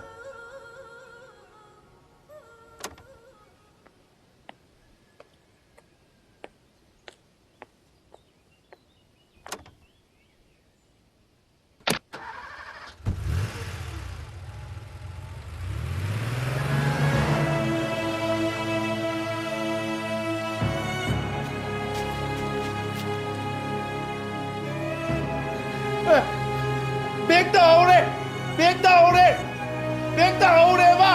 Ông ta ngay khua. Bek tahure. नवेम्बर की तांग तरुक तगिना निपान भावो चथगदबा लोकता कंसी हाइब हिरम सिदा चथगदबा गेम असी हौदोप नुमित सिदा लमदम असिगी चाखत माइगैदा अचौब मियेंग चंगबिरिबा मणिपुर गवर्नमेंट के रूरल डेवलपमेंट अमदी पंचायती राज की थौसु पुबिरिबा ऑनरेबल मिनिस्टर मंगी सना की लोइनबी मेदाम सकहेन बिनंग थौरम असिगा मरी लैनना मेदाम बु वाहै मंगा तरादंग निंसिंग बिननबा हंगचरी तिनबिरिबा पुमनमकपु अहानबमक्तदा इकाय खुमनबा उच्चरी आइगी पुरोइबा तंगाई फदबा लेपाकी थौगाय अमा लैबदगी असिगुम्बा थौरम असी यावबा फंगजद्रे आइना इपुरोइबगी महु छिनजरगा तंगाई यावबा फंगजबा तंगाई दियो आई के नुमा हाइगे दौने आई के नुमा हाइगे दौने आई के नुमा हाइगे दौने आई के नुमा हाइगे दौने आई नाको आई के नुमा हाइगे लापने आई के नुमा कइनो माना पामिदो कइनो तासे इमा मम्मी नंगी बेगने से हैमा ओ ताऊ बदगी आइना खुल्लगा तानरकपने आइना लाउदसु गाड़ी कन्न थौरा चक्रे अदुदा आइना लैबम थिरकपने मैडम अवार पाउंती यंगी कैसे वाते मतुंग जाब अंगांग यारे चलो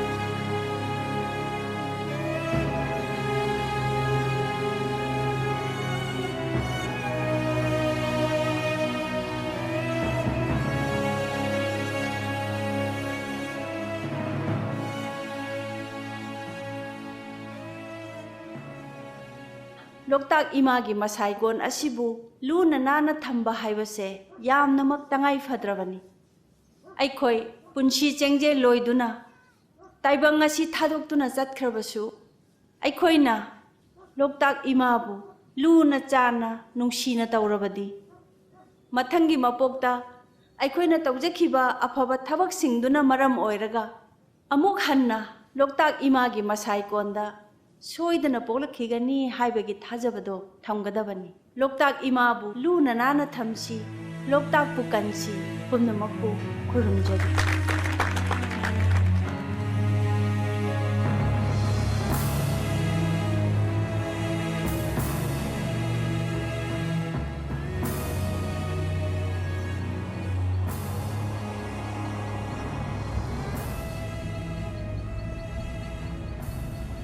Sida amta khamo.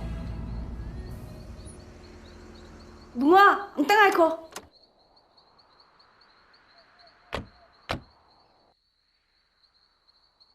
Bunga, nangna imagi manguraba selse khullaga sinabirakpa. Imana nangbu thagatli. Ichadi onthona pukchen chawkhreda. Se. Nang kainom chaw. Si. Nang kainom leira chaw.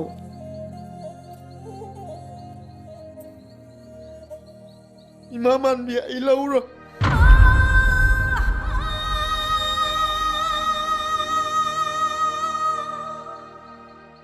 Imana nusidana pibani si lau. Ai lauro imamami. Ai lauro.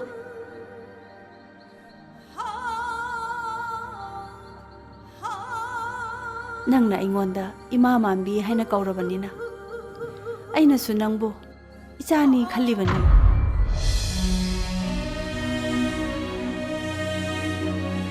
imana nusidana pibani selo Fibam chadaba aina sigi chenje lauro. Sigi chenje aina lauro di aibu huran mani aidan miyam na pubini. Ai lauro. Bunga Imana piba seldo nangna lau haba yadrabanina nangi mingbu kari kauge Thoiba.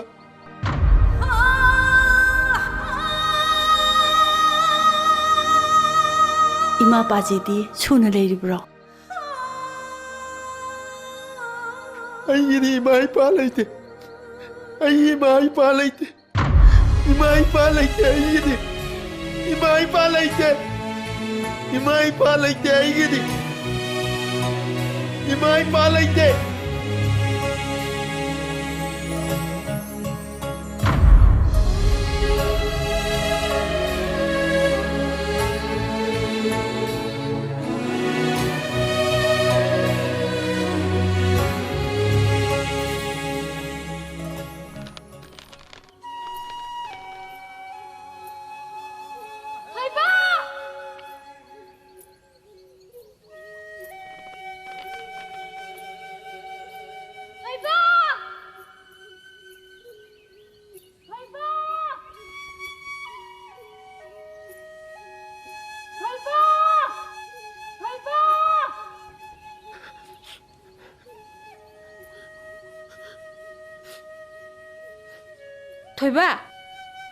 Thoiba, aina nang asai koi se ta bro.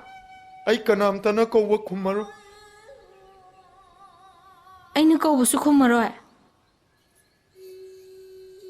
Thoibi nang chakro. Soina haiba huran ba phibam chadaba aiga loina dana lairadi nangbu mina thina ngangnarani. Mina ngangna ningba ngangna jasanu. Nang ai thamoi masak khangna nungsinana loini sidi. Mafam rang khangdaba nangbu huran basiba nupa do magi sel do aina machet segaraga ne sinaramabani. Lao chalase ba. Chalo ai yum laite. Akhoi baji na aibu machana te harini. Nangbu nungsidadana machana te haibana tiye. Thoiba Pajido nang chetkibadagi anaba horoktana isan na senahori isan do mathanda to bong khangamaroi lao ꯆꯠꯁꯦ ꯂꯥꯛꯑꯣ ꯆꯠꯁꯦ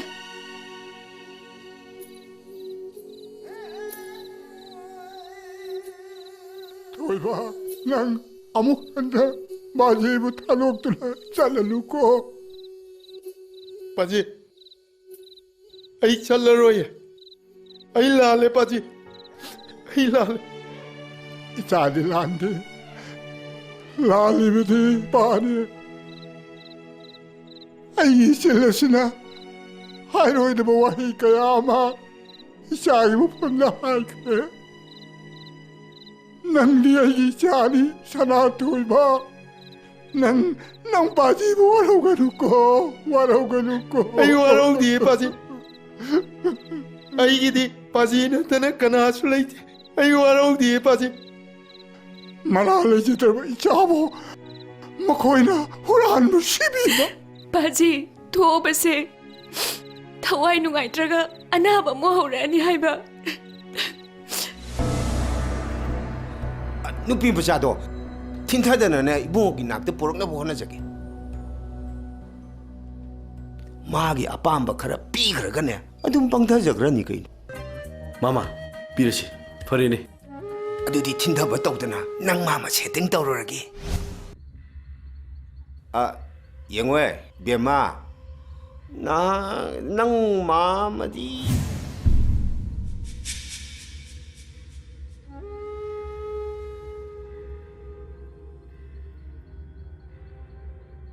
मामनने नोई कानगदब पावम पोरैमनिने करी कर्म पावनोने हायुने सुंदौबनी ताता अईगी तामसु लोइसलकदौरे मथंगी भोटसु मु लेपनिंगिदो अदुदा S vote की वाफम सिददी सेन चंगिदो अदुना तादना अइमोंद थमिबो लौफमदुसु हंदो हनिंगी अद तादगी लेइबो मवोंग सिददी हंदो ओइदो कमाय हाइनी तादा अदुनने तादा अइनने प्लान अम तौरी ऐ बेमा हंदक किसे सेंट्रल गवर्नमेंट की स्कीम नीने फिबम जादब इमुंग सिंगदने येंथौ ओइदना काइथरक सेंफम नीने अदुना अइनने नोइगे अवाबसी येंगदनने कनाम खंगहंदनने है नोइ नमिंगसिद पांजलमनीने ऐ मीमत तालाक या पोंतेको से तू सिनी फोमैदो तू चे चांगदो सिले इबोचोबा सीलबु कया यामबनोने दादा लुपा लाख अनीनीने लाख अनी सिगी सेंफम सि नत्रदिने तादना लौफमदो हंदोकनी निंग्द्रे अईगिदि सेंदो मांगबा यादबनीना लौफमदो योंथोके हरकनीदो तादा बेमा नंगने नंग पाबुंगने नंग नबुंगने मुन्ना तानारो अईगिदिने सिना फरे हाइदना खल्ले तौसे हारगदिने चंगदब चे चांगसिंगदो अईगा तानारगने पांगथोअसि नंगनने नमित लाई लाइसु उबाइदो खरा थोकपनिनने नंगनने थबकसे मपुंग ओइना खरा चेलोको अदुदी अई अमुक चटलगेने दादा अई अमुक यौरगे अईगिदी नोइगी फनबा हाइबिबनिको चले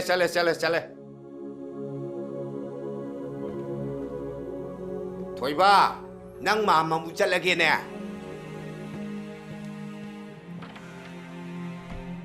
थोइबा लाउन है लाउने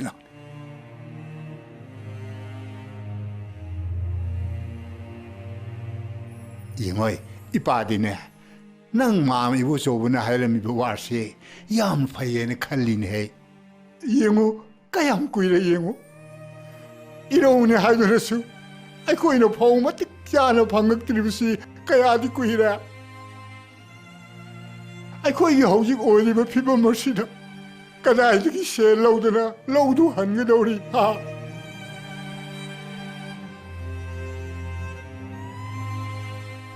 येंगोय ꯅꯪꯒꯤ ꯃꯥꯃꯅꯅꯦ ꯃꯤꯅꯨꯡꯁꯤ ꯎꯠꯄꯤꯗꯨꯅ ꯑꯩꯈꯣꯏꯒꯤ ꯃꯇꯦꯡ ꯄꯥꯡꯕꯤꯔꯤꯕꯁꯦ ꯃꯁꯦ ꯅꯈꯣꯏ ꯃꯤꯔꯥꯏꯕ ꯌꯥꯕ ꯅꯠꯇꯦꯀꯣ ꯑꯩꯈꯣꯏ ꯀꯟꯅ ꯍꯣꯠꯅꯗꯅꯅꯦ ꯁꯦꯟꯐꯝꯁꯦ ꯂꯧꯅꯅꯕ ꯍꯣꯠꯅꯍꯧꯁꯤꯀꯣ ꯊꯣꯏꯕ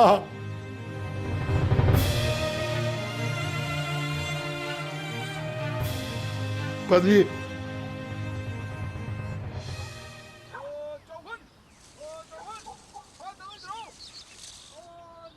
ꯊꯣꯏꯕꯤ ꯊꯣꯏꯕꯤ ꯑꯩꯗꯤ ꯅꯪ ꯊꯤꯕꯗ ꯅꯣꯏ ꯌꯨꯝꯗ ꯑꯃꯨꯛ ꯆꯠꯂꯨꯔꯝꯅꯤ ꯀꯩ ꯑꯃꯨꯛ ꯂꯩꯔꯦ ꯃꯥꯃ ꯏꯕꯣꯆꯧꯅ ꯂꯨꯄꯥ ꯂꯥꯛ 2 ꯄꯤꯅꯤꯅ ꯍꯥꯏ ꯑꯗꯨꯕꯨ ꯆꯨꯝꯖꯥꯠꯂꯣ ꯃꯥꯃ ꯏꯕꯣꯖꯧꯅꯅꯦ ꯅꯣꯏꯒꯤ ꯂꯧ ꯍꯤꯡꯒꯣꯜꯗꯣ ꯄꯨꯂꯞ ꯃꯨꯟꯅꯕ ꯂꯥꯡ ꯊꯥꯏꯅꯦ ꯑꯗꯣ ꯄꯥꯖꯤꯒ ꯏꯆꯟꯒꯗꯤ ꯃꯥꯃꯩ ꯋꯥꯍꯩꯗꯣ ꯌꯥꯝ ꯊꯥꯖꯈ꯭ꯔꯦ ꯑꯩꯅ ꯍꯥꯏꯕꯒ ꯑꯃꯠꯇ ꯇꯥꯗꯦ ꯄꯥꯖꯤꯒ ꯏꯆꯟꯒꯗꯣ ꯅꯪꯒꯤ ꯋꯥ ꯂꯧꯗꯦ ꯍꯥꯏꯔꯕꯅꯤꯅꯅꯦ ꯑꯩ ꯂꯥꯛꯀꯦ ꯑꯗꯨꯒꯅꯦ ꯊꯕꯛꯇꯣ ꯆꯨꯝꯕ꯭ꯔꯥ ꯆꯨꯝꯗꯕ꯭ꯔꯥ ꯍꯥꯏꯗꯣ ꯑꯩ ꯌꯥꯎꯔꯒ ꯌꯦꯡꯉꯒꯦ ꯑꯩꯅ ꯍꯥꯏꯗꯤ ꯍꯥꯏꯔꯨꯅꯨꯀꯣ ꯑꯩꯅ ꯅꯪꯉꯣꯟꯗ ꯇꯥꯛꯊꯣꯛꯑꯦꯗꯅ ꯑꯃꯨꯛ ꯑꯩꯉꯣꯟꯗ ꯁꯥꯎꯔꯛꯀꯅꯤ ꯍꯥꯏꯔꯣꯏ ꯊꯨꯠ ꯂꯥꯎꯕ ꯋꯥꯗꯨꯒꯤ ꯑꯩꯅ ꯀꯩꯗꯧꯕꯩ ꯍꯥꯏꯗꯣꯏꯅꯣ ꯑꯩꯅ ꯐꯅꯕ ꯁꯤꯟꯒꯅꯤ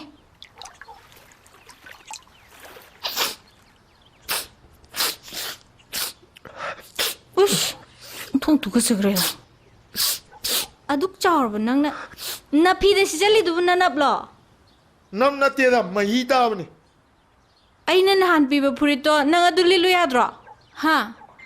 아두 아이는 탐자나바 피브라바. 아두디 빠모이다. 파자예. 사톡보다 리트게. 낭나 까이자 톡도이바. 에용다 아동 리토가답네. 빠모이바. 마치 프리치. 그이노 토비 너는 떠죠. 땀나다워. 오이탕 문제 빨래 해봐. 마시 프리세. 아이나 원다 쑥 삐삐로이담네. 아이나 탐잘라다바. 얌 빠마네.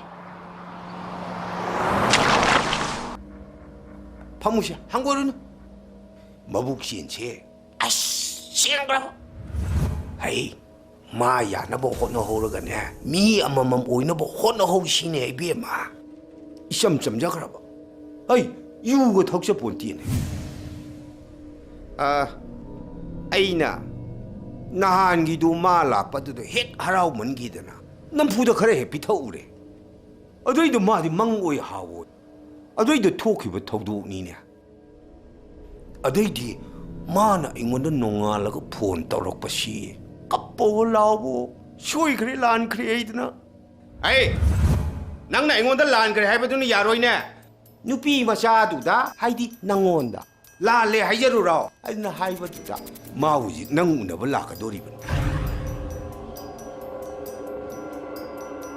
마마 하우네 아야 마이나드리 바칼레 이항항버시대 오일입니다.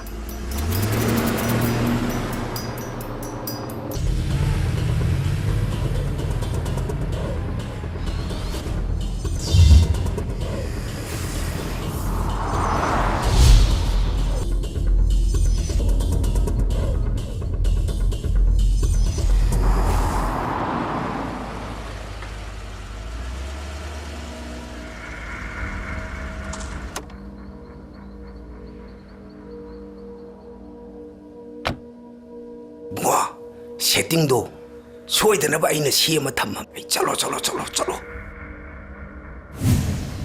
아 미엠마 나붕라에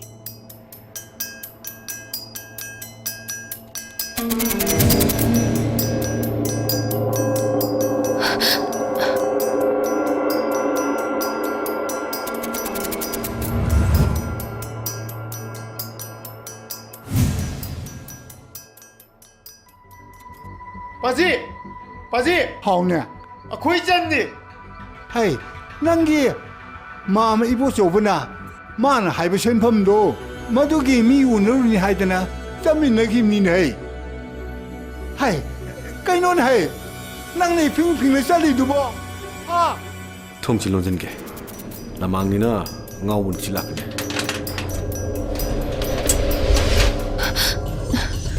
파모, 깹다 한 거이로노. 파모.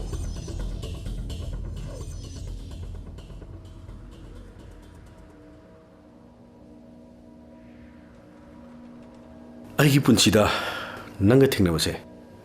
아이기 딜레버 엠파버니. 마 마이보 정나 하이바 센팜도 비비로. 아이 욤다 바지가 따톤가 나가라마니. 아이 찰라게. 아이 욤 찰라게. 낭부 센도 부르레 하이로. 마모이보 적다 센도 까이나버 타기임니. ngang ko da laksarani ai ko na lawrage ai chatlage ngai ko ne aina na nong ma soi ki begi nang ai ngon da waruri ro numito ai hida khra ngongun gi dana mang ga chama na khre nang ai bulano khanu ko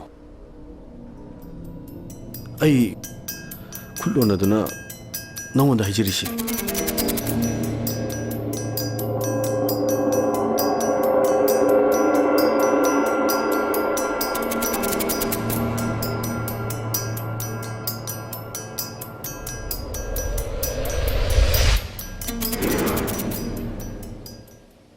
Moishi bushi maura chalo. E karai dei no da. Yam wali. Heroin masana yadri. Matam khara changin. Ma mai bu saula ka daba kyang walige. Yorani da. Ngak tang ayung mali kaino. iPhone to gese. As kana no ne matang jada na topsel isina. E ondo no na topsel khreda. Distance irap laptana. Eh, mama. Yorabo, kyang wali ke? Ah, ye, yoksale.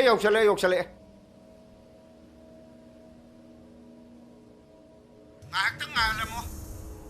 Bank tagi sel kai babu nang bro mama.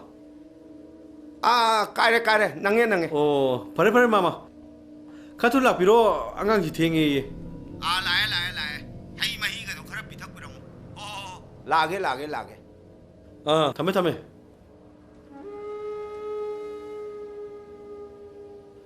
Sel kai re lakcharani da.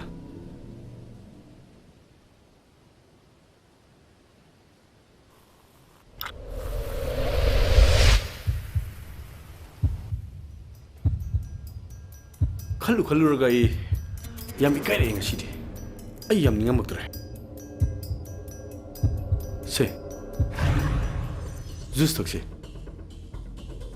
Se. Yarani. Se. 시빠요시. 뭐지 뭐 pau전 이네. 시디 그만 또 어디가? 에이, 아시라 이제. 마음으로디 와까이라디. 째로.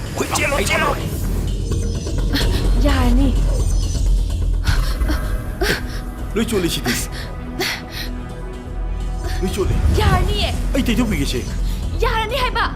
ai choi kim ni ko 에이, 돌봐. 난 가라이다. 나 가라이자 또 이놈. 마마 코이 잤니? 누이 전부 아이고다 항이디 거리기노. 코이 빠지는 네 마음나 거울가 짝히나 하이지디. 에, 아두디. ngasaina bieng tiki sien kaira puru sakramni ne. Thado! Kana lagi? Thado! Hey, nang nga thaina bolong mani. Yum yor mani cho. Thado!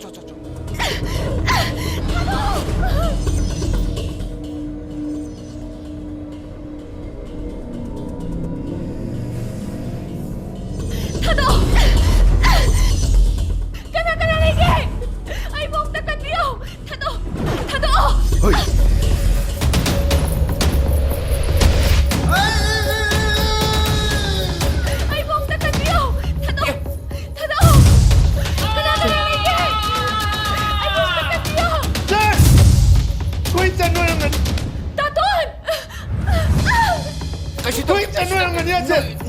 너 이상한 띠야. 짠!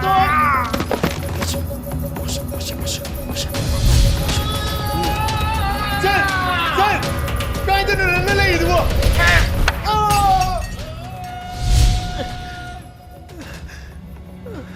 ꯑꯩꯅ ꯍꯥꯏꯔꯗꯤ ꯆꯠꯂꯣꯗꯤ ꯆꯠꯂꯣꯗꯅ ꯂꯝ ꯍꯦꯟꯕ ꯁꯥꯔꯗꯅ ꯅꯪ ꯌꯥꯝ ꯐꯠꯇꯕ ꯃꯤꯅꯤ ꯅꯪ ꯌꯥꯝ ꯐꯠꯇꯕ ꯃꯤꯅꯤ ꯅꯪ ꯌꯥꯝ ꯐꯠꯇꯕ ꯃꯤꯅꯤ ꯅꯪ ꯌꯥꯝ ꯐꯠꯇꯕ ꯃꯤꯅꯤ ꯅꯪ ꯌꯥꯝ ꯐꯠꯇꯕ ꯃꯤꯅꯤ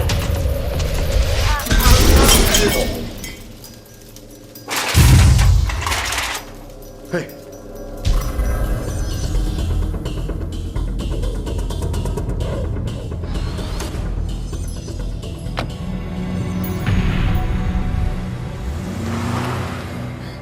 Daton! Chan! Daton! Mamay po sa upasay kay Daurage. Chan! Daton mi hale! Daton! Daton mi hale! Daton! Daton mi hale! Chan! Ngasi thôi mà thông thuộc si mà tăng nâng cả nam tao vô ai cái nó nâng nè thông thuộc si không vô ai mà đi nâng cái bà gì cái chơi nó nào quá bấm nó ta cái này thông thuộc si cái apa bata ko di mo tatu na lang po cái nuôi em ta chuyện nào nín đi chalo nâng em chỗ này em đã chalo Ay, chalo ye, Daton! Thôi mà thông thuộc sinh sẽ Ay na mayam da lối hai cái này Ay bumangan na buwan na bata Thôi mà thông thuộc ni hai cái này nâng na sinh mà hai na chú कोई यदि कानून तो लेती आवाज़ हम नता नहीं नंग न थोड़ों सिंह में तांग ने आई दो तातून मुहार पे सो नंग तातून मुहार पे चक्कर तो बने नंग चलो नंग चलो चलो आई बने नंग चलो आई बने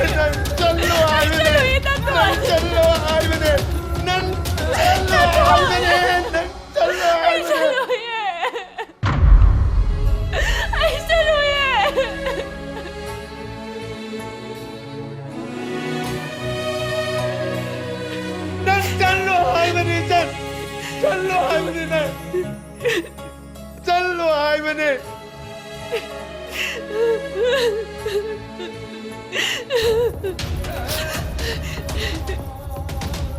नहीं चलो आई बने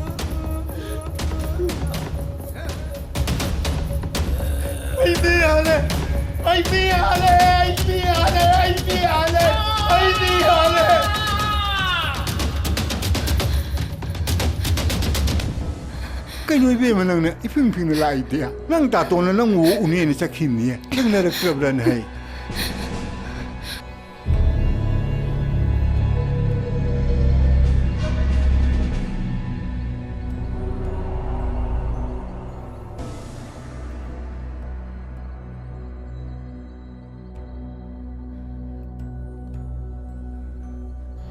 ngasi Moirang Police Station gi manung senba Loktak Khunau Khongbal da leiba water supply gi nongna sab reservoir amagi manakta miyoi amagi asiba haksang thengnabadagi manak nakpada leiba miyoi singna police ta pau pibadagi police na asiba haksang do lokhatkhre police tagi phangba pau gi matungina lekhidraba miyoi asi Loktak Khunau Khongbal da leiba L Ibosowa kauba miyoi amani hari mak hauji Loktak Khunau Gram Panchayat ki pradhan miyoi ni Angamba! Angamba! Amta lang ni he! Kaidorgi ma? Hey! Nang na thabak suri ba mafam dugi pradhan Ibosowa do hale ye pau diawr siyangu. Miyat aduda senabani haiba thoiba kauba lakai adumaktada leminaba miyoi ma fagale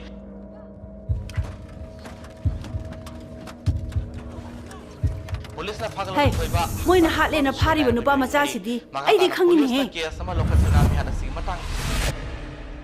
ma halang uninda ngau buni asi nang di kamai na ngau bane khanguri ba ai thabak suri ba mafam duda ngata lai ngauri phei tawne aba mi ante ima di thajade nang na hairi du nupa macha se ai nong ma thengna khre pukchen yam na sengba soinai raba mimanadra angangni asima soinai mi halai de lei bro yare nang changro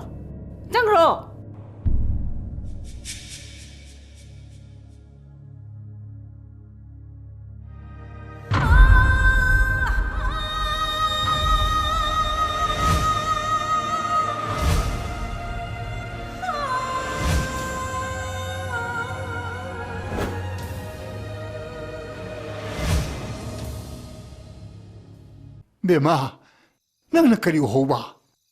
Hayo, 하요 이빠다 하요 하요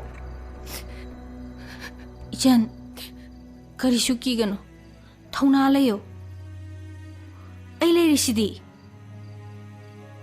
ಅಚುಂಬಗಿದಮಕ್ತ ಕನಾಸು ಕೀದನ ಲೇಪ್ಕದಬನೆ ನಬುಂಗ್ನ ಮಿ ಹಾಲಬಸು ಖುನ್ನ ಸಿಗಿ ಮಿಪುಂ ಖುದಿಂಗ್ಮಕ್ನ ಥೋಯ್ಬಗಿದಮಕ್ತ ಲೇಪಿ ಅದುಬು ಥೋಕಿಬ ಥೌದೋಗದೋ ಚಪ್ ಚಾಬ ಲಂಗ್ಲಾ ಲಂಗ್ಜಿನ್ ಖಂಗ್ದಬನ ꯑꯩꯈꯣꯏꯅ ꯅꯕꯨꯡꯕꯨ ꯀꯔꯝꯅ ꯃꯔꯥ ꯂꯩꯇꯦ ꯍꯥꯏꯒꯅꯤ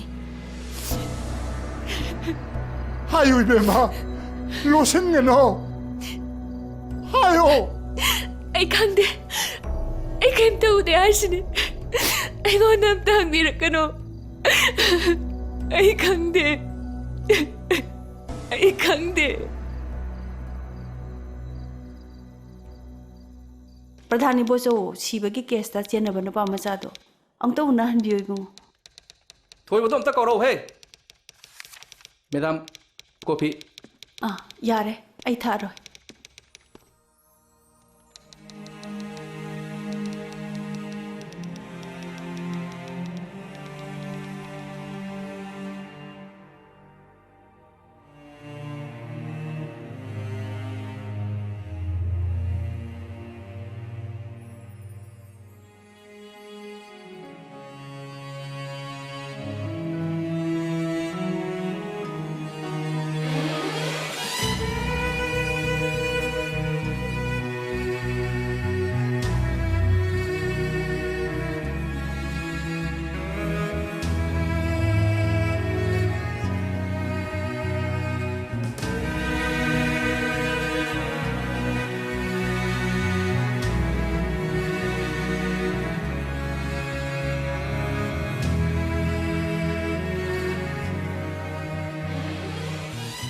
bunga ima nangbu unabala inini he yengo aibu masa khangdrabo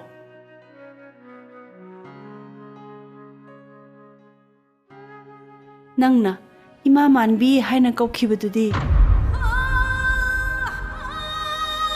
aibu kaurabro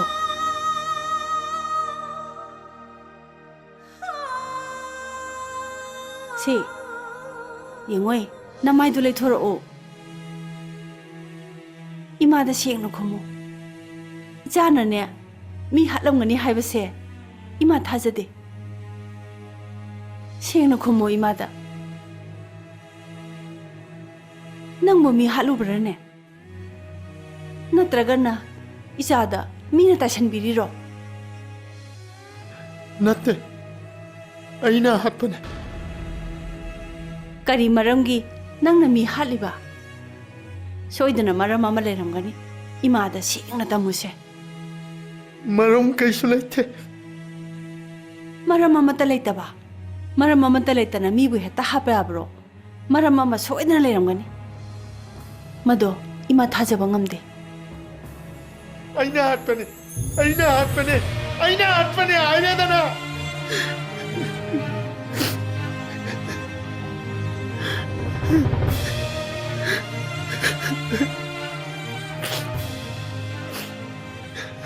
फरे नंगना इमादा अचुम्बदो hive याद्रबनीना इमा हंगरोय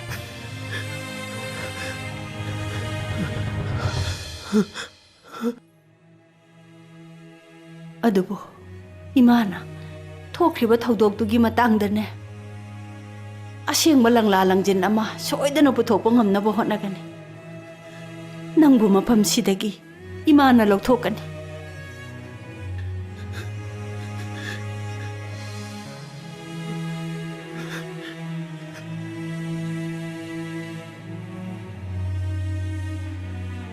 फरे अदुदी इमा चलगे को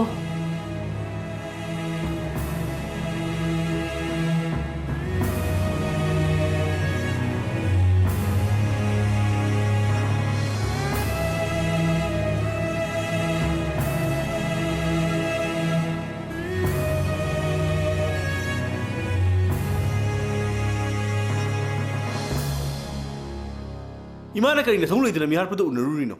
이마가 마가 그리 머리 통로 개봐. Hey, mari thokna ba thokna da bagi wa na te ne. Kari maram dagi karam na thokriba thodok no haibado khangdok pa chumdro. 어, 마두 디가나바 폴리스 매야 마마 셴 비드는 레디. 에이, 야래 야래. 나만 나 마이가나 가담 나테. 나마데 한데기 낭나 강이둥아이. 아톨라타 피움 자드바 싱다. 얌치제브니. Moi pabunga. Ai nupa macha duna mi halamgani haibase. Ai singtha thajade. 레카이 미싱나 마미 망나 로이 호롬네. 시인 마수 야로이도 더독투다. 이마나 그리 강드나. 아돔도 꼭 타도 네 철푸디네. 세이 라카도 일렉션 제 시도이 꼭 타도 오바. 세이 꼭 타도 오바. Ai di changsilurabani na ne lem na to aroi. Achumba do he khangri bok thikini. 붕어, 야로이 하이로노. 레방 나이는 ngakpa. 미암기 빼는 나바나 나만 호나바. 마시쇼 아파범네. Police department से जो मखरदी तब फबनी आइसु खर कन हागे हंदक प्रधानी बो जोबो सिबसे यामन थुना चुमला लालंजिन पथोंनबा police department दाई हागे बेमा नसे थोइबिदो ngasidi laktra 마수 용무시다 상능들어보자나 바지 ngasi lekai gi mifam do yauruni hairame aduga mayamna taba warep to taraga aikhoi da lakani hairame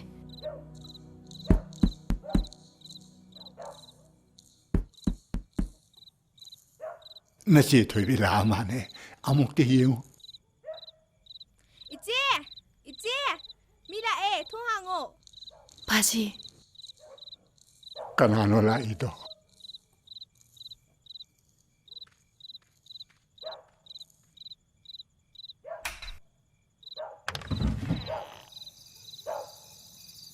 이제 아이 잘라게 kana Bema. Ai changake.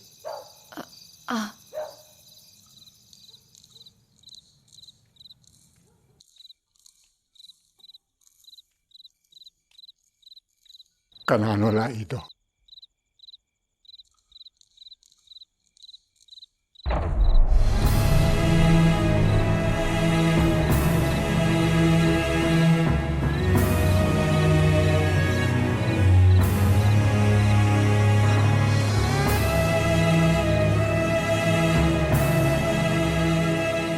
बेमा मतो करम Tadabu. ai thambal jauni Tada. Thoiba sibu.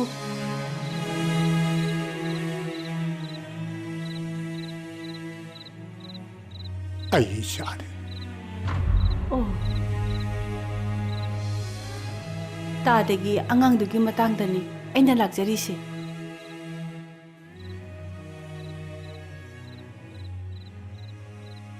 ibema pida thao hoi baji 정어 ibema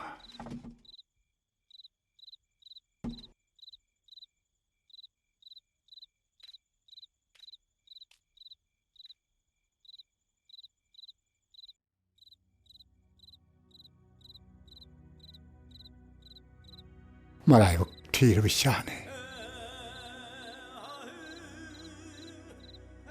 복부덕이 누가요 서로 번개럭더라고 ngasi faubada miyamada hangatna yengdriba isana mi halangmani haibuse aidi hojiksu mangumna thokle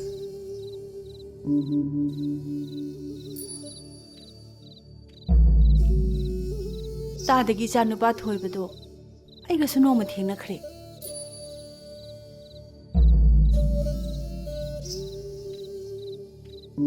Magi mimana daba mabu chen chengba mataududa aidi yamna nungsirure. Ai angangdo munna khangje.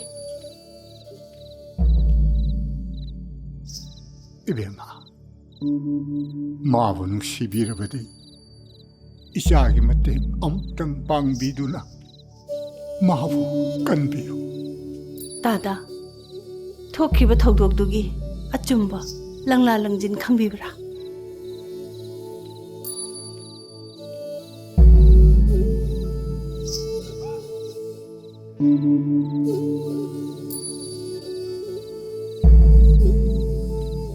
ꯈꯪꯉꯕꯗꯤ ꯑꯩꯉꯣꯟꯗ ꯇꯥꯛꯄꯤꯌꯨ ꯇꯥꯗ. 이자기다마 아줌마랑 나랑겐 부톡비나봐 레비나봐 미석 아무튼 토락들이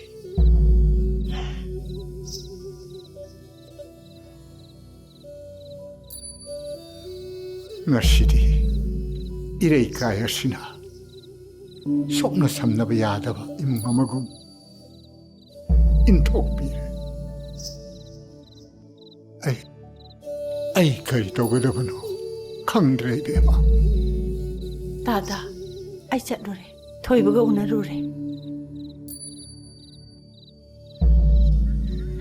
ꯑꯩꯅꯁꯨ ꯊꯣꯛꯈꯤꯕ ꯊꯧꯗꯣꯛꯁꯤꯡꯗꯨꯒꯤ ꯃꯇꯥꯡꯗ ꯍꯪꯕ ꯌꯥꯕ ꯍꯪꯉꯕꯅꯤ. ꯑꯗꯨꯕꯨ ꯑꯩꯅ ꯍꯥꯠꯄꯅꯤ, ꯀꯅꯥꯒꯨꯝꯕ ꯑꯃꯠꯇ ꯆꯦꯟꯅꯗꯦ ꯍꯥꯏꯕ ꯋꯥꯍꯩꯁꯤ ꯅꯠꯇꯅ ꯑꯁꯦꯡꯕꯗꯣ ꯍꯥꯏꯌꯨ ꯌꯥꯗ꯭ꯔꯦ.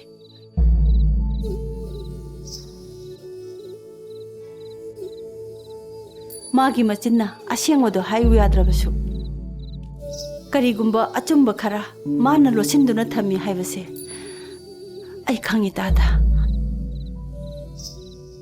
ꯂꯣꯒꯤ ꯃꯤꯠꯌꯦꯡꯗꯗꯤ ꯃꯤꯁꯤ ꯑꯁꯤꯒꯤ ꯃꯔꯝꯗ ꯑꯆꯨꯝꯕ ꯋꯥꯔꯣꯜ ꯄꯤꯗ꯭ꯔꯕꯗꯤ ꯏꯆꯥ ꯊꯣꯏꯕꯕꯨ ꯃꯤꯍꯥꯠꯄ ꯅꯠꯇꯦ ꯍꯥꯏꯅꯕ ꯑꯩꯈꯣꯏꯅ ꯐꯅ ꯀꯟꯅ ꯍꯣꯠꯅꯔꯕꯁꯨ ꯑꯩꯈꯣꯏꯅ ꯀꯟꯕ ꯉꯝꯃꯣꯏ. ꯏꯅꯦ, ꯑꯩꯒꯤ ꯇꯥꯇꯣꯟꯕꯨ ꯑꯃꯨꯛꯇ ꯈꯟꯕꯤꯌꯨ. ꯕꯦꯃꯥ, ꯊꯣꯏꯅ ꯂꯨꯅ ꯈꯜꯂꯨꯔꯅꯨ. ꯑꯆꯨꯝꯕ ꯂꯪꯂꯥ ꯂꯪꯖꯤꯟ ꯑꯃ ꯁꯣꯏꯗꯅ ꯊꯣꯛꯂꯛꯈꯤꯒꯅꯤ.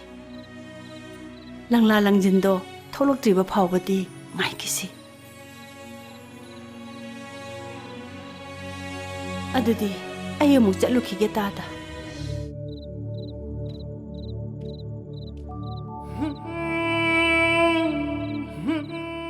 베마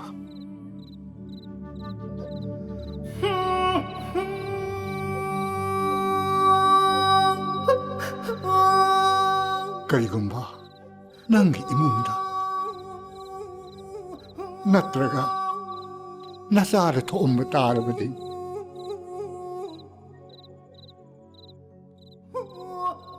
난 간방한 거더라.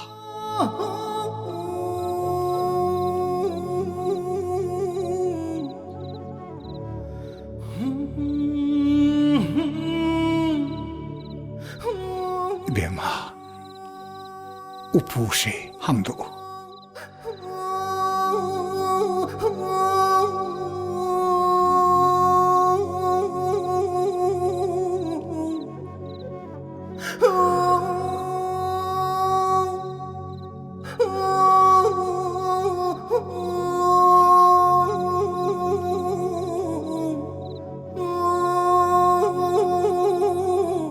마두기 마능다 나마나 셋람바 파니 아마 야오바네 마두 부토로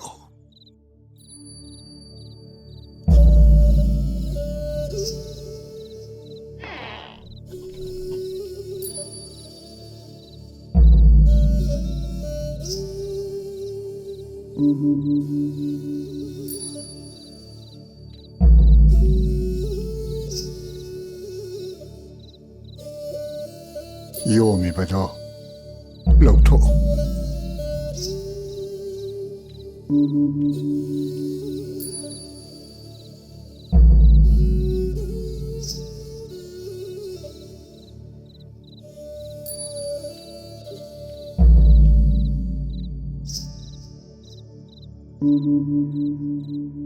나니에데 비요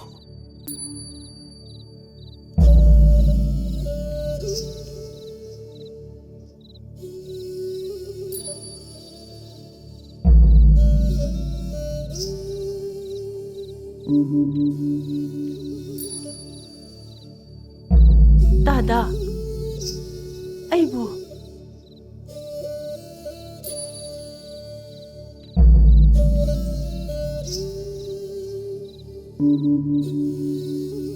matam sangna kanasu kanandana aina losanna lakpana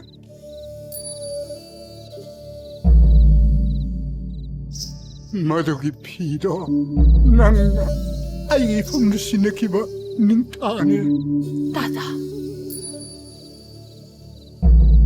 nang ningsinglibra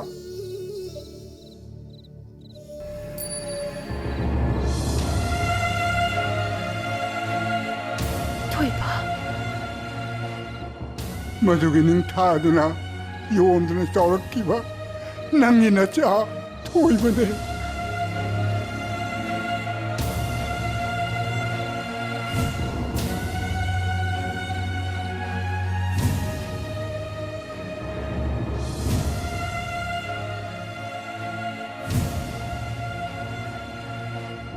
Nanggi minggu kali kau ke.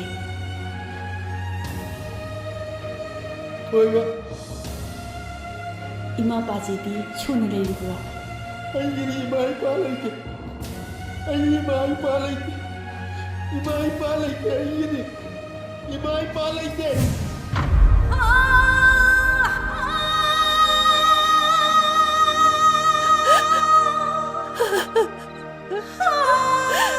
Imagi Thoiba. Thoiba.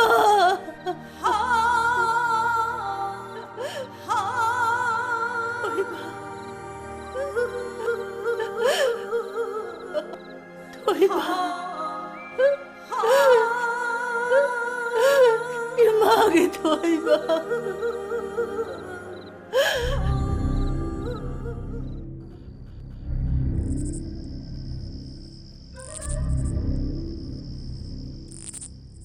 너온도 게임 해람들어. ꯑꯩꯉꯣꯟꯗꯗꯤ ꯀꯩꯝ ꯍꯥꯏꯔꯝꯗꯦ ꯄꯥꯕꯨꯡ ꯑꯩꯅ ꯆꯤꯡꯅꯕ ꯑꯃꯗꯤ ꯂꯩ 하유네. ꯍꯟꯗꯛ ꯂꯣꯛꯇꯥꯛ ꯈꯣꯡꯕꯥꯟ ꯈꯨꯅꯧꯒꯤ ꯄ꯭ꯔꯙꯥꯟ ꯃꯥꯃ 이보ꯆꯧꯒꯤ ꯃꯥ ꯁꯤꯕꯒꯤꯗꯨꯗ ꯑꯩꯈꯣꯏ ꯃꯥꯁꯤ ꯌꯥꯝ ꯀꯟꯅ ꯆꯦꯟꯕ ꯃꯥꯜꯂꯦ ꯄꯥꯕꯨꯡ ꯀꯩꯀꯩ ꯈꯪꯍꯟꯗꯅ ꯇꯨꯃꯤꯟꯅ ꯀꯅꯥ ꯀꯅꯥꯅꯣ ꯎꯅꯕ ꯆꯠꯄ ꯃꯥꯜꯂꯦ ꯑꯗꯨꯕꯨ ꯑꯃꯕꯨ ꯑꯣꯏꯔꯦ ꯃꯇꯝꯁꯤ ꯊꯦꯡꯉꯦ ꯍꯜꯂꯛꯄꯗꯤ ꯌꯥꯔꯦ ꯍꯥꯏꯕ.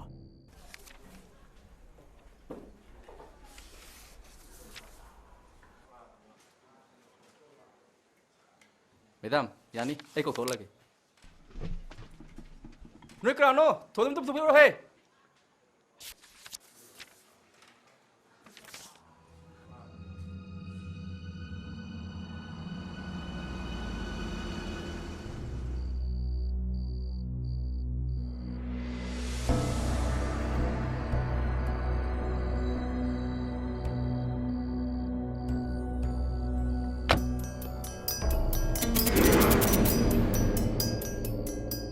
그리노 마마는 nga si tawsha. asuk thenga ba krai chaluge ha.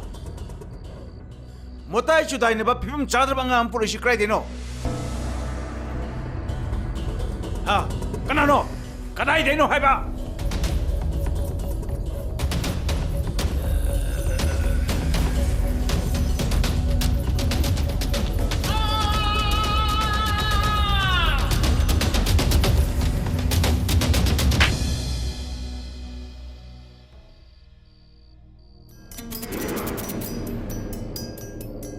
Motai sudai naraba, pibam chadraba, mimanadraba ngangse, nangina sane, nangina sa. Nangna soinai rabani, pibam chadrabani haidana. Minung siya matayawdana, langtokro, mangankro haidana. Nangi driver taman dawda sinakiba, ay napok jaba, ay ibok toki sadune.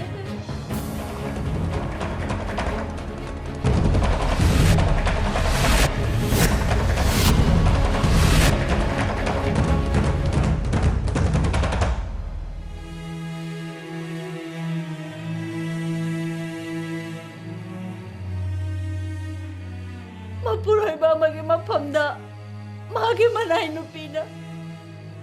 ꯀꯔꯝꯕ ꯂꯣꯟꯆꯠ ꯆꯠꯀꯗꯒꯦ ꯍꯥꯏꯕ ꯑꯩ ꯈꯪꯉꯤ ꯃꯄꯨꯔꯣꯏꯕ ꯑꯃꯗ ꯈꯨꯠ ꯊꯥꯕ ꯍꯥꯏꯕꯁꯦ ꯂꯥꯏꯃꯛꯅꯁꯨ ꯑꯩꯕꯨ ꯉꯥꯛꯄꯤꯔꯣꯏ ꯇꯥꯏꯕꯪꯒꯤ ꯂꯣꯟꯆꯠ ꯅꯠꯇꯦ ꯉꯁꯤꯒꯤ ꯃꯥꯂꯦꯝꯁꯤꯗ ꯍꯤꯡꯂꯤꯕ ꯐꯤꯕꯝ ꯆꯥꯗ꯭ꯔꯕ ꯁꯣꯏꯅꯔꯕ ꯃꯤꯁꯤꯡꯅ ꯅꯪꯒꯤ ꯃꯥꯏꯗ ꯊꯥꯕ ꯈꯨꯄꯥꯛꯅꯤ ꯈꯜꯂꯣ ꯅꯪꯕꯨ ꯃꯤꯀꯞ ꯊꯣꯛꯅꯅꯕ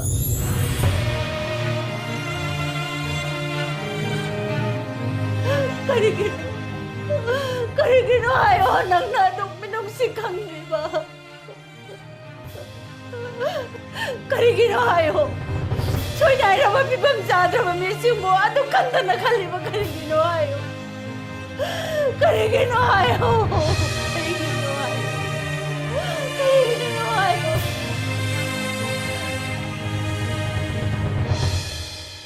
Kayno ima noy nga si tawrusibo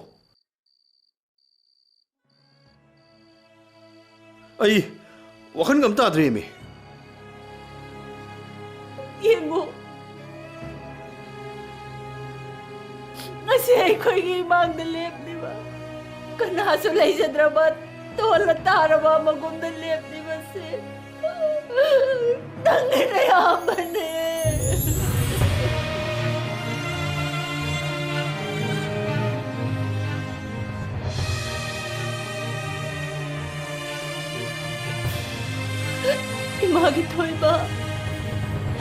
Imagi Toyba, Yengo, Nanginarem Kang the Chauba, Nanauni.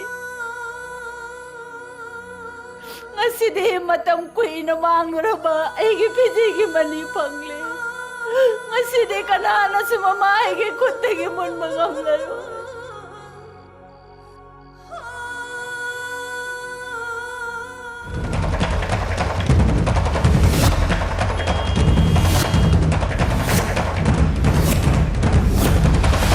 Mi harpagi crime ni chenabo mi amabu nasa ane na paper da hapaga lebang mayam sinme tuna khangal sibu sibu kaino miyam na koi mung sibu kari hai na khandoino miyam na ki tu ku chariba mi amabu yum jire thamdin mai base babungi career de thini choni ngai ni Hey, mi halore haidana isabu aigi isanati haina karam na lotron thamgani ha miyam da phongdok patabane leipaki mapi mapa oiba tarabadi achumba tawbuda Ishagi, amadi imungi precious haiba yenga da banate. Ma, masi ekoi imung munungi wani.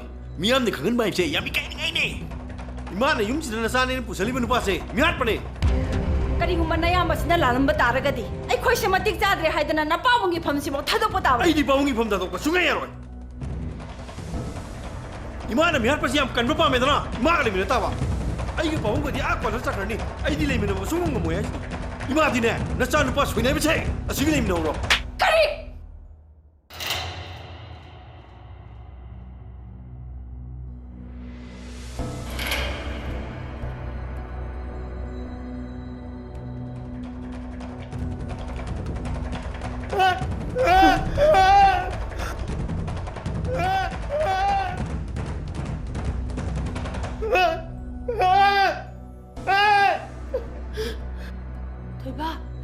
Toiba! Ay jalani, ay mafam nila lai ninge.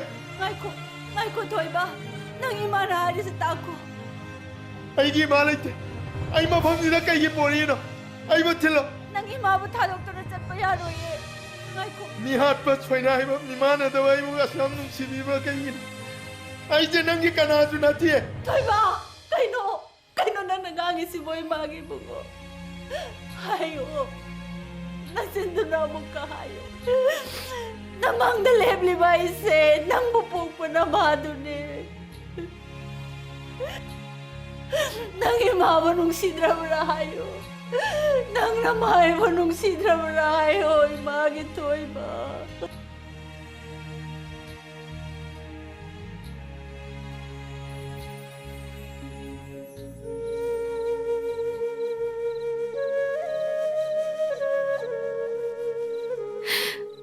Taton, noong mata, matsan ayaw na natsak-tsakin naman eh. Matsan ama, lahiri ay ba sir? Makaim kang dramale.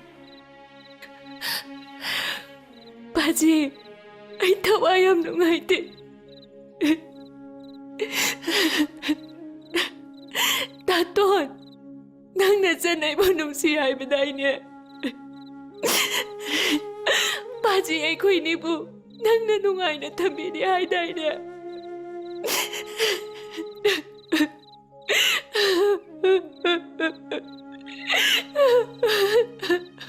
Bema, kainta kaluran. Marcel, punsina.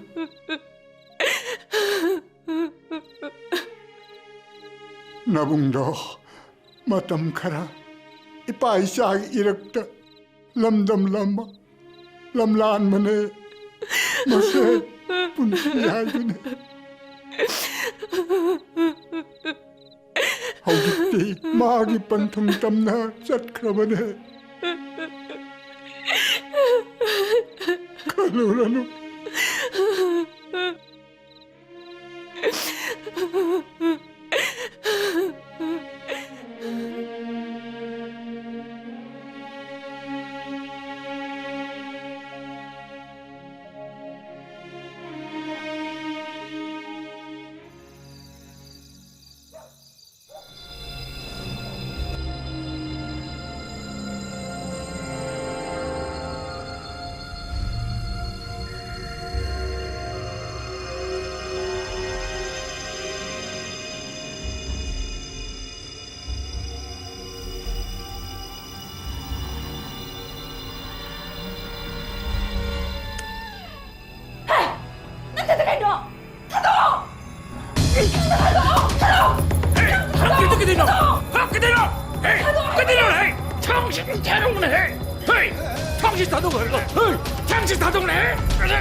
Mai ginau nate, achuk pata mi jai ginau nate. Magi marong ini ngasi, ai mo miam na mi hale ngangnari base. Maga mama ibo chau waga laktuna naga, ai gi chanmu mangan na mo na gi bane. Mati punabang si mana thon mangakta ne. Rural Development and Panchayati Raj ki Minister Oiriba Mangi Sanagi Masanupa Angambana Maki Hek Pokminaba Mayamba Toibabu Thangna Tinduna Hatnaba Honoram Lehari Adu was openly Nangudra Hari Todo Sida Senaba Angamba Polista Maki Apopoma Pana Sinekre Amarom the Toibana Pongdropagi Matungina Pradan Ibo Soba Sikibuki Tolokta Maki Manaunupa Angambasu Senai Haina Pongdroki Ai Minister ning ame hadna pata bichabo kangatuna thambi gaini bido ai tawjaro aduga isha maksu mangum chatta pata bathabak tawgiba singado lebak miyam khangnarak Soina raba mima nadraba mibu mi oina ubang amdraba isha mang ne pokse bichabu soina haiduna mahan garo haibang amba aya ka se miyam yengna bani mapi mapa obda matik chadre aduna inga sidagi minister famdagi resign tokjana Tada, aigi oktaba isa aduna lalambagi dama. Mama aina, ngagpiyo haijari. Bema.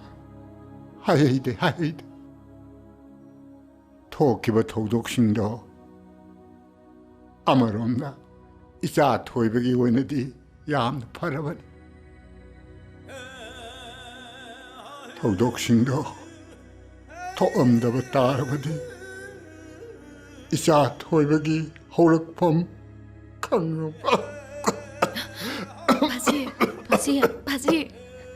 바지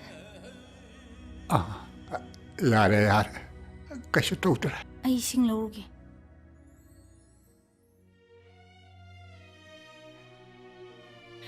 Ibema, ki gano, to son na gano.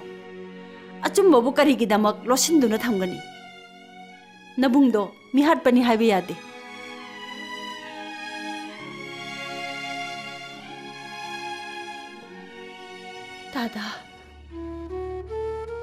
Tada na. Piklingay dagit nawyok na kon biraglaba. Ay gicha thoy babu. Mama ay ginagda. Layan biro.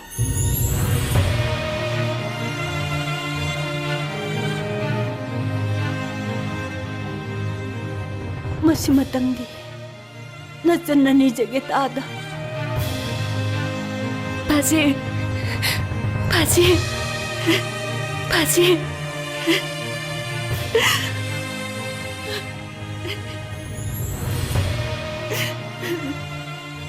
이베마 이산 나이원데 비락키바 닝타도나 요음라가 사우락키바 난기나 사도 난기야 생만나란 닌해 까나게 수났대 아드부 아이네 피범 짜다바마 오이루바나 안난도 닝티는 나오곤도나 셈비바니 남기더라 아이고 와로가는 꼬이베마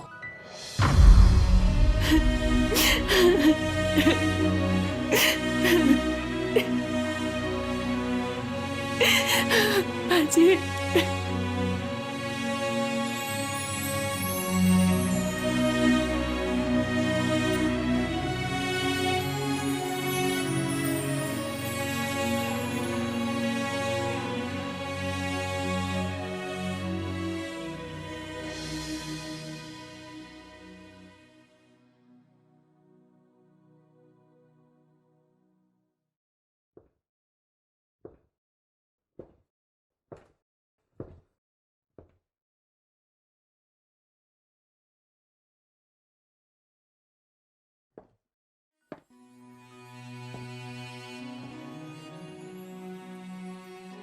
토이바 라오 바봉 꼰게라오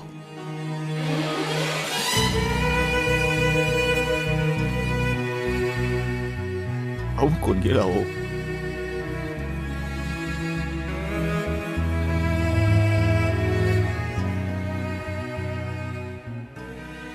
이샤오 미야막다 뜬망암나바 바봉 노코나가니 마마 런통 मयाम अमा पसंदना थमम्बबुदी अफब लमचत चुम्बै चा अमा थममन हेना फै हैबसे अइना सिते खंग हयेमक इचाबु मपांद पुदुना अफब doctor कया तानदुना lying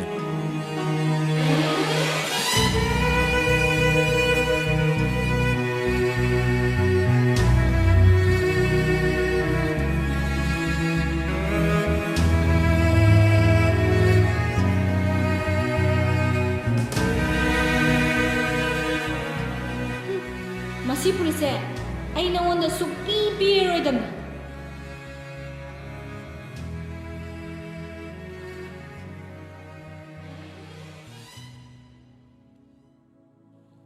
इबेमा नंगना अदुमाइना उंगदना लेबा हाइबसे इमा थावाई नुआइते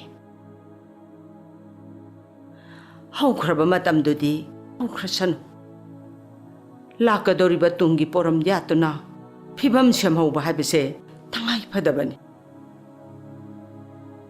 नंगना थोइबबु नुंसीना लुना जाना तौबिखिबदो मिपुम खुदिंगमना खंगी मागिसु मफम अमा खंगना लेख्रबनी इमाना कल्लिंगै नंगिदमक पाम्बोम तिंगना नमांग थाना लेप ngamlingayda नंग यम पानबता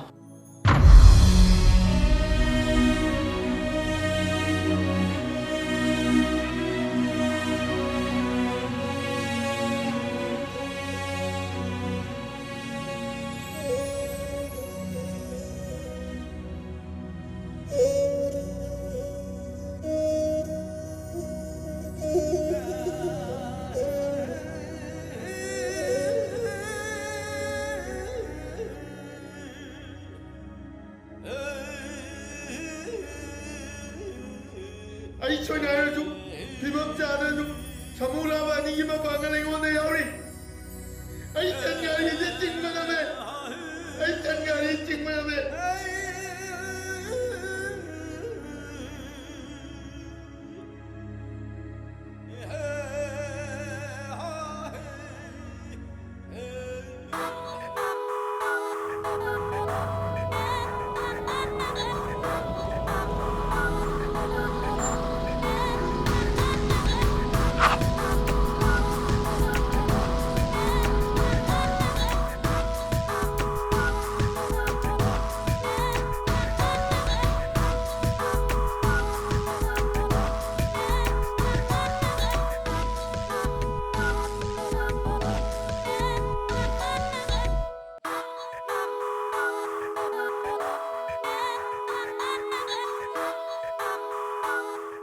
ꯑꯩꯈꯣꯏ ꯈꯨꯟꯒꯤ ꯃꯤꯅ ꯃꯁꯛ ꯈꯪꯗꯧ ꯃꯥꯟꯗ꯭ꯔꯦ ꯁꯤꯗꯤ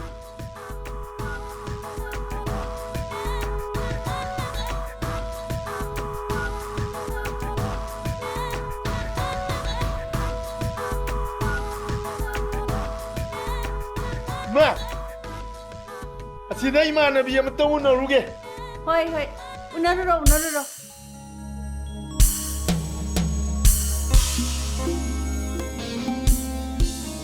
ꯂꯩꯁꯥꯕꯤ ꯁꯖꯤꯛ ꯐꯥꯜꯂꯤꯔꯣ ꯂꯩꯁꯥꯕꯤ ꯁꯖꯤꯛ ꯐꯥꯜꯂꯤꯔꯣ ꯂꯩꯁꯥꯕꯤ ꯅꯁꯛꯇꯣ ꯐꯖꯕ꯭ꯔꯥ ꯌꯦꯡꯒꯦꯅꯦ ꯑꯣꯟꯊꯣꯔꯛꯎꯅꯦ ꯅꯁꯛꯇꯣ ꯐꯖꯕ꯭ꯔꯥ ꯌꯦꯡꯒꯦꯅꯦ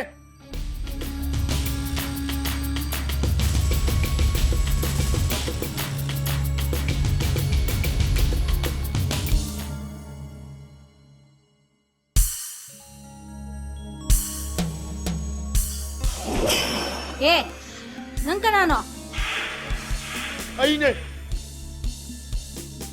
ꯅꯣꯏꯅ ꯐꯤꯅꯥꯟꯕ ꯃꯊꯛ ꯂꯩꯀꯥꯏꯗꯩ ꯂꯥꯛꯄ ꯃꯤꯁꯤꯡꯁꯤꯅ ꯈꯨꯡꯒꯪꯁꯤꯗ ꯂꯩꯔꯤꯕ ꯅꯨꯄꯤꯁꯤꯡꯁꯦ ꯁ꯭ꯋꯥꯝꯅ ꯎꯁꯤꯠꯇ꯭ꯔꯤꯁꯦ ꯀꯩꯒꯤꯅꯣ ꯍꯥ ꯇꯨꯃꯤꯠ ꯀꯥꯡ ꯑꯣꯏꯅ ꯎꯔꯤ ꯀꯩꯒꯤꯅꯣꯕ ꯑꯩꯅꯦ ꯐꯩ ꯐꯩ ꯅꯪ ꯉꯁꯤꯗꯤ ꯅꯊ꯭ꯋꯥꯏ ꯃꯥꯡꯕ ꯇꯥꯔꯦꯗꯅ ꯑꯩꯅꯦꯕ ꯍꯥꯠꯀꯦ ꯂꯩꯔꯝꯃꯣ ꯅꯪꯅ ꯇꯧꯔꯤꯗꯣ ꯀꯩꯅꯣꯕ ꯍꯧꯖꯤꯛ ꯍꯪꯉꯣꯟꯗꯥꯗꯣ ꯑꯩꯅꯦꯕ ꯑꯩꯅꯦꯗꯤ ꯀꯩꯅꯣ ꯍꯥ ꯑꯩꯅꯦꯗꯤ ꯀꯩꯅꯣ ꯅꯪꯗ ꯍꯥꯜꯂꯒ ꯂꯣꯏꯔꯦ ꯅꯪ ꯍꯧꯖꯤꯛ ꯍꯪꯉꯣꯟꯗꯥꯗꯣ ꯑꯩꯅꯦꯕ ꯅꯪꯗ ꯍꯥꯜꯂꯒ ꯂꯣꯏꯔꯦ ꯅꯪ ꯑꯩꯅꯦꯕ ꯊꯣꯏꯕꯤ ꯑꯩꯅꯦ ꯑꯩꯅꯦꯗꯤ ꯀꯩ ꯍꯥ ꯊꯣꯏꯕꯤ ꯑꯩꯅꯦꯕ ꯅꯪ ꯑꯩ ꯅꯤꯡꯁꯤꯡꯗ꯭ꯔꯕꯣ ꯍꯥ ꯑꯩꯅꯦꯗꯤ ꯀꯩꯅꯣ ꯊꯣꯏꯕꯤ ꯑꯩꯅꯦꯕ ꯅꯪ ꯁꯝꯗꯣ ꯊꯪꯒꯣꯟꯁꯤꯅ ꯂꯦꯟꯒꯦ ꯌꯦꯡꯉꯨ ꯅꯪ ꯑꯩ ꯅꯤꯡꯁꯤꯡꯗ꯭ꯔꯕꯣ ꯑꯩꯅꯦꯕ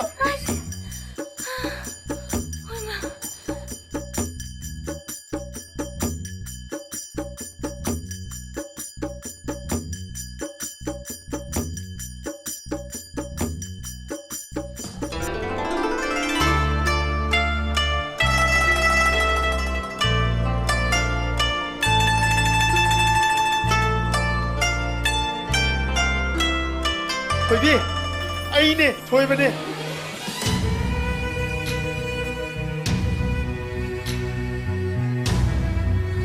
ꯅꯪ ꯑꯩ ꯈꯪꯗ꯭ꯔꯕꯣ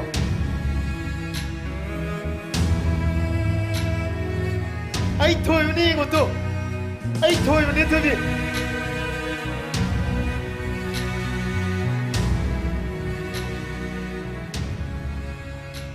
ꯇꯨ ꯑꯩ ꯈꯨꯠꯁꯦ ꯀꯩꯝ ꯇꯧꯗ꯭ꯔꯕꯅꯦ ꯍꯧꯖꯤꯛ ꯈꯣꯡꯁꯨ ꯀꯩꯝ ꯇꯧꯗ꯭ꯔꯦ ꯊꯣꯏꯕ ꯑꯩꯕꯨ ꯃꯪꯂꯥ ꯍꯥꯔ ꯈꯪꯗ꯭ꯔꯦ ꯃꯪ ꯅꯠꯇꯦ ꯇꯥꯏꯕꯪꯅꯦ ꯊꯥꯖꯗ꯭ꯔꯒ ꯌꯦꯡꯉꯣ ꯇꯨ ꯑꯩ ꯈꯨꯖꯤꯟꯅ ꯁꯤꯛꯀꯦ ꯎꯏꯃꯥ ꯅꯥꯏꯌꯦ ꯑꯁ ꯑꯩꯅ ꯇꯥꯏꯕꯪꯅꯦ ꯍꯥꯏꯗ꯭ꯔꯥ ꯇꯨ ꯑꯥꯗ ꯑꯩꯈꯣꯏ ꯃꯥ ꯂꯩꯔꯦ ꯇꯨ ꯏꯃꯥꯏ ꯃꯅꯥꯛꯇ ꯆꯠꯁꯤꯂꯣ ꯏꯃꯥ ꯏꯃꯥ ꯊꯣꯏꯕꯤ ꯑꯩꯈꯣꯏ ꯃꯥꯅꯦ ꯏꯃꯥ ꯊꯣꯏꯕꯤ ꯑꯩꯈꯣꯏ ꯈꯨꯟꯁꯤꯗ ꯈ꯭ꯋꯥꯏꯗꯒꯤ ꯃꯕꯨꯛ ꯐꯕ ꯅꯨꯄꯤꯅꯤ ꯑꯣ ꯏꯃꯥ ꯑꯩ ꯈꯨꯔꯨꯝꯖꯔꯤ ꯌꯥꯔꯦ ꯌꯥꯔꯦ ꯌꯥꯔꯦ ꯑꯩꯗꯤ ꯑꯩꯒꯤ ꯏꯆꯥ ꯊꯣꯏꯕꯁꯦ ꯅꯪꯅ ꯊꯥꯡꯒꯣꯟꯒ ꯄꯥꯏꯔꯒ ꯀꯣꯏꯇꯥꯟ ꯇꯥꯟꯅꯕꯗꯨꯗ ꯏꯆꯥꯒꯤ ꯊꯋꯥꯏ ꯃꯥꯡꯒꯗ꯭ꯔꯥ ꯍꯥꯏꯅ ꯄꯥꯈꯠꯂꯨꯔꯦꯗꯅ ꯏꯃꯥ ꯑꯩ ꯊꯣꯏꯕꯁꯦ ꯃꯁꯛ ꯈꯪꯉꯨꯗꯗꯅ ꯏꯁꯥ ꯉꯥꯡꯊꯣꯛꯆꯕ ꯉꯝꯅꯕ ꯍꯣꯠꯅꯕꯗ ꯉꯥꯏꯍꯥꯛꯇꯪ ꯍꯤꯡꯆꯥꯕꯤ ꯑꯣꯜꯂꯨꯔꯦ ꯋꯥꯔꯧꯕ ꯌꯥꯗꯦ ꯋꯥꯔꯧꯗꯦ ꯋꯥꯔꯧꯗꯦ ꯊꯨꯟ ꯂꯥꯎꯕ ꯊꯕꯛꯇꯨꯒꯤ ꯑꯩꯈꯣꯏ ꯃꯥꯅ ꯀꯩꯁꯨ ꯋꯥꯔꯧꯔꯣꯏꯍꯦ ꯏꯃꯥ ꯏꯆꯟꯒ ꯕꯥꯖꯤꯒꯅ ꯉꯥꯏ ꯂꯩꯔꯝꯃꯅꯤ ꯊꯣꯏꯕꯤ ꯑꯩꯈꯣꯏꯗ ꯆꯠꯂꯨꯁꯦ ꯂꯥꯛꯑꯣ ꯁꯦ ꯀꯥꯈꯠꯂꯣ ꯀꯥꯈꯠꯂꯣ ꯀꯩꯗꯧꯔꯒꯦ ꯌꯦꯡ ꯂꯩꯔꯗꯤ ꯅꯪ ꯊꯧꯗꯣꯏꯔꯣ ꯒꯥꯔꯤ ꯊꯧꯕꯁꯤꯗꯤ ꯊꯨꯟ ꯂꯥꯎ ꯂꯩꯔꯝꯃꯦ ꯊꯣꯏꯕꯤ ꯀꯥꯈꯠꯂꯣ ꯀꯤꯍꯦ ꯀꯩꯁꯨ ꯇꯧꯔꯣꯏꯕ ꯀꯥꯈꯠꯂꯣꯕꯁꯦ ꯀꯥꯈꯠꯂꯣꯕ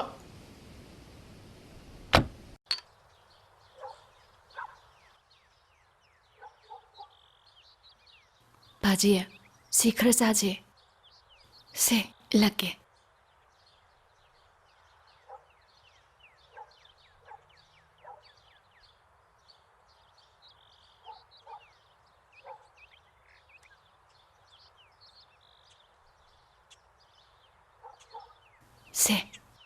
से की तंगा 전. 전.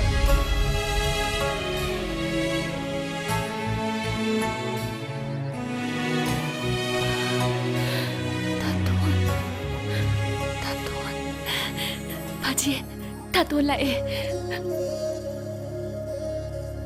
바지, 바지, anh lên.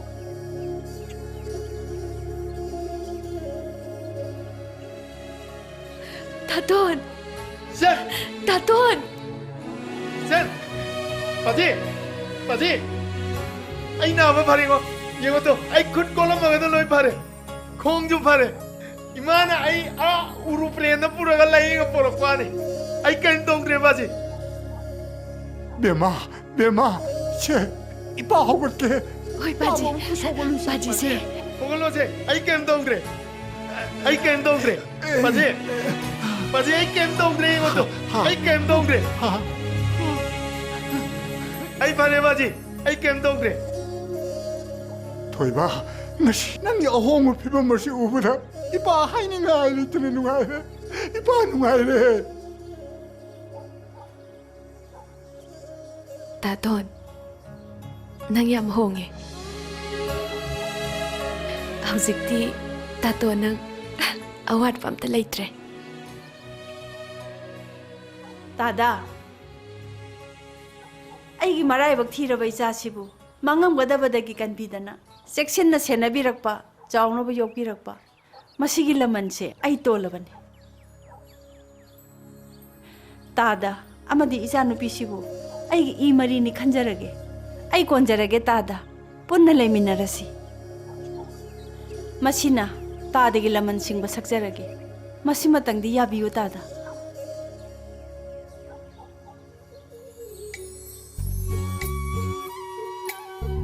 Hꯧ직ti ichatomdagi kaisu watlaroye imana loina yengsaladawni yengoi noi tatonse imana luhongthokpiradoini.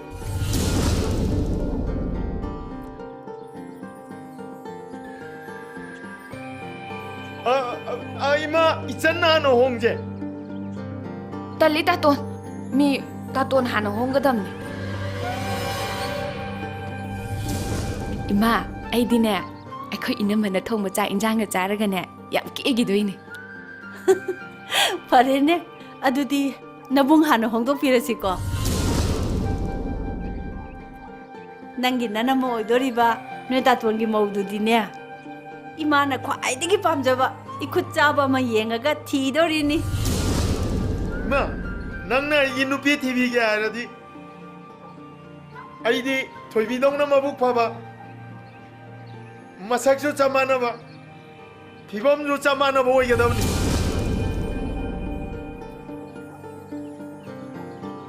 아두나드라디 아이 루홍 mga mo.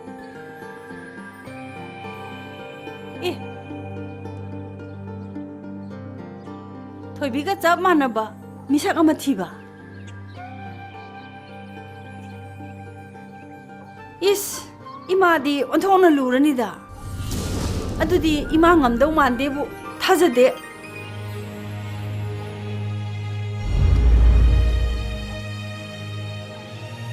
마나 돌비가 마삭 짜마나 봐마 티방아 마로이 와니 하이람니나.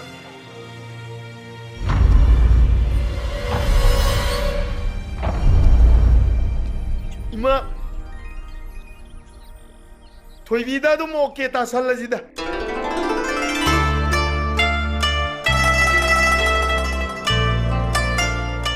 Hema. Oh.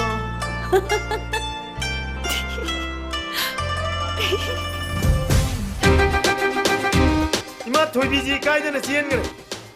아이 바로게. 한도해. 짜나 빠만이나 내 찔로 바로로. 능 빠지 봐서나 채널 도한 거는 마이 돌비 바로게.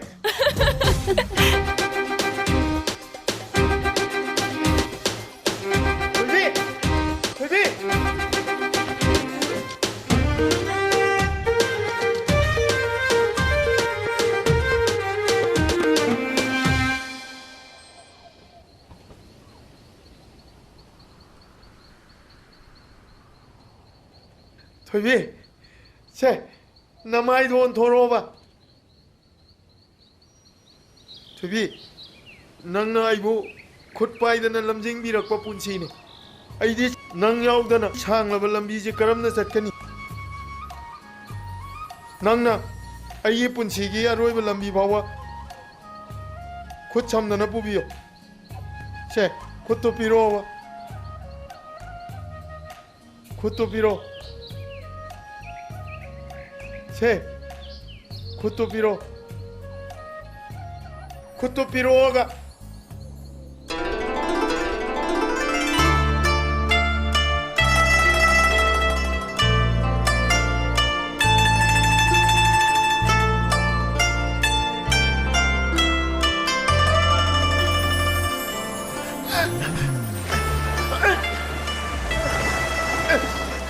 ꯊꯣꯏꯕ ꯊꯣꯏꯕ ꯀꯩꯗꯧꯔꯒꯦ ꯍꯥ ꯊꯣꯏꯕ ꯀꯩꯗꯧꯔꯒꯦ ꯊꯣꯏꯕ ꯊꯣꯏꯕ ꯀꯩꯗꯧꯔꯒꯦ ꯀꯩꯅꯣ ꯍꯥꯟꯅꯩꯗꯣ ꯍꯟꯖꯜꯂꯛꯑꯕꯣ ꯍꯥ ꯊꯣꯏꯕ ꯊꯣꯏꯕ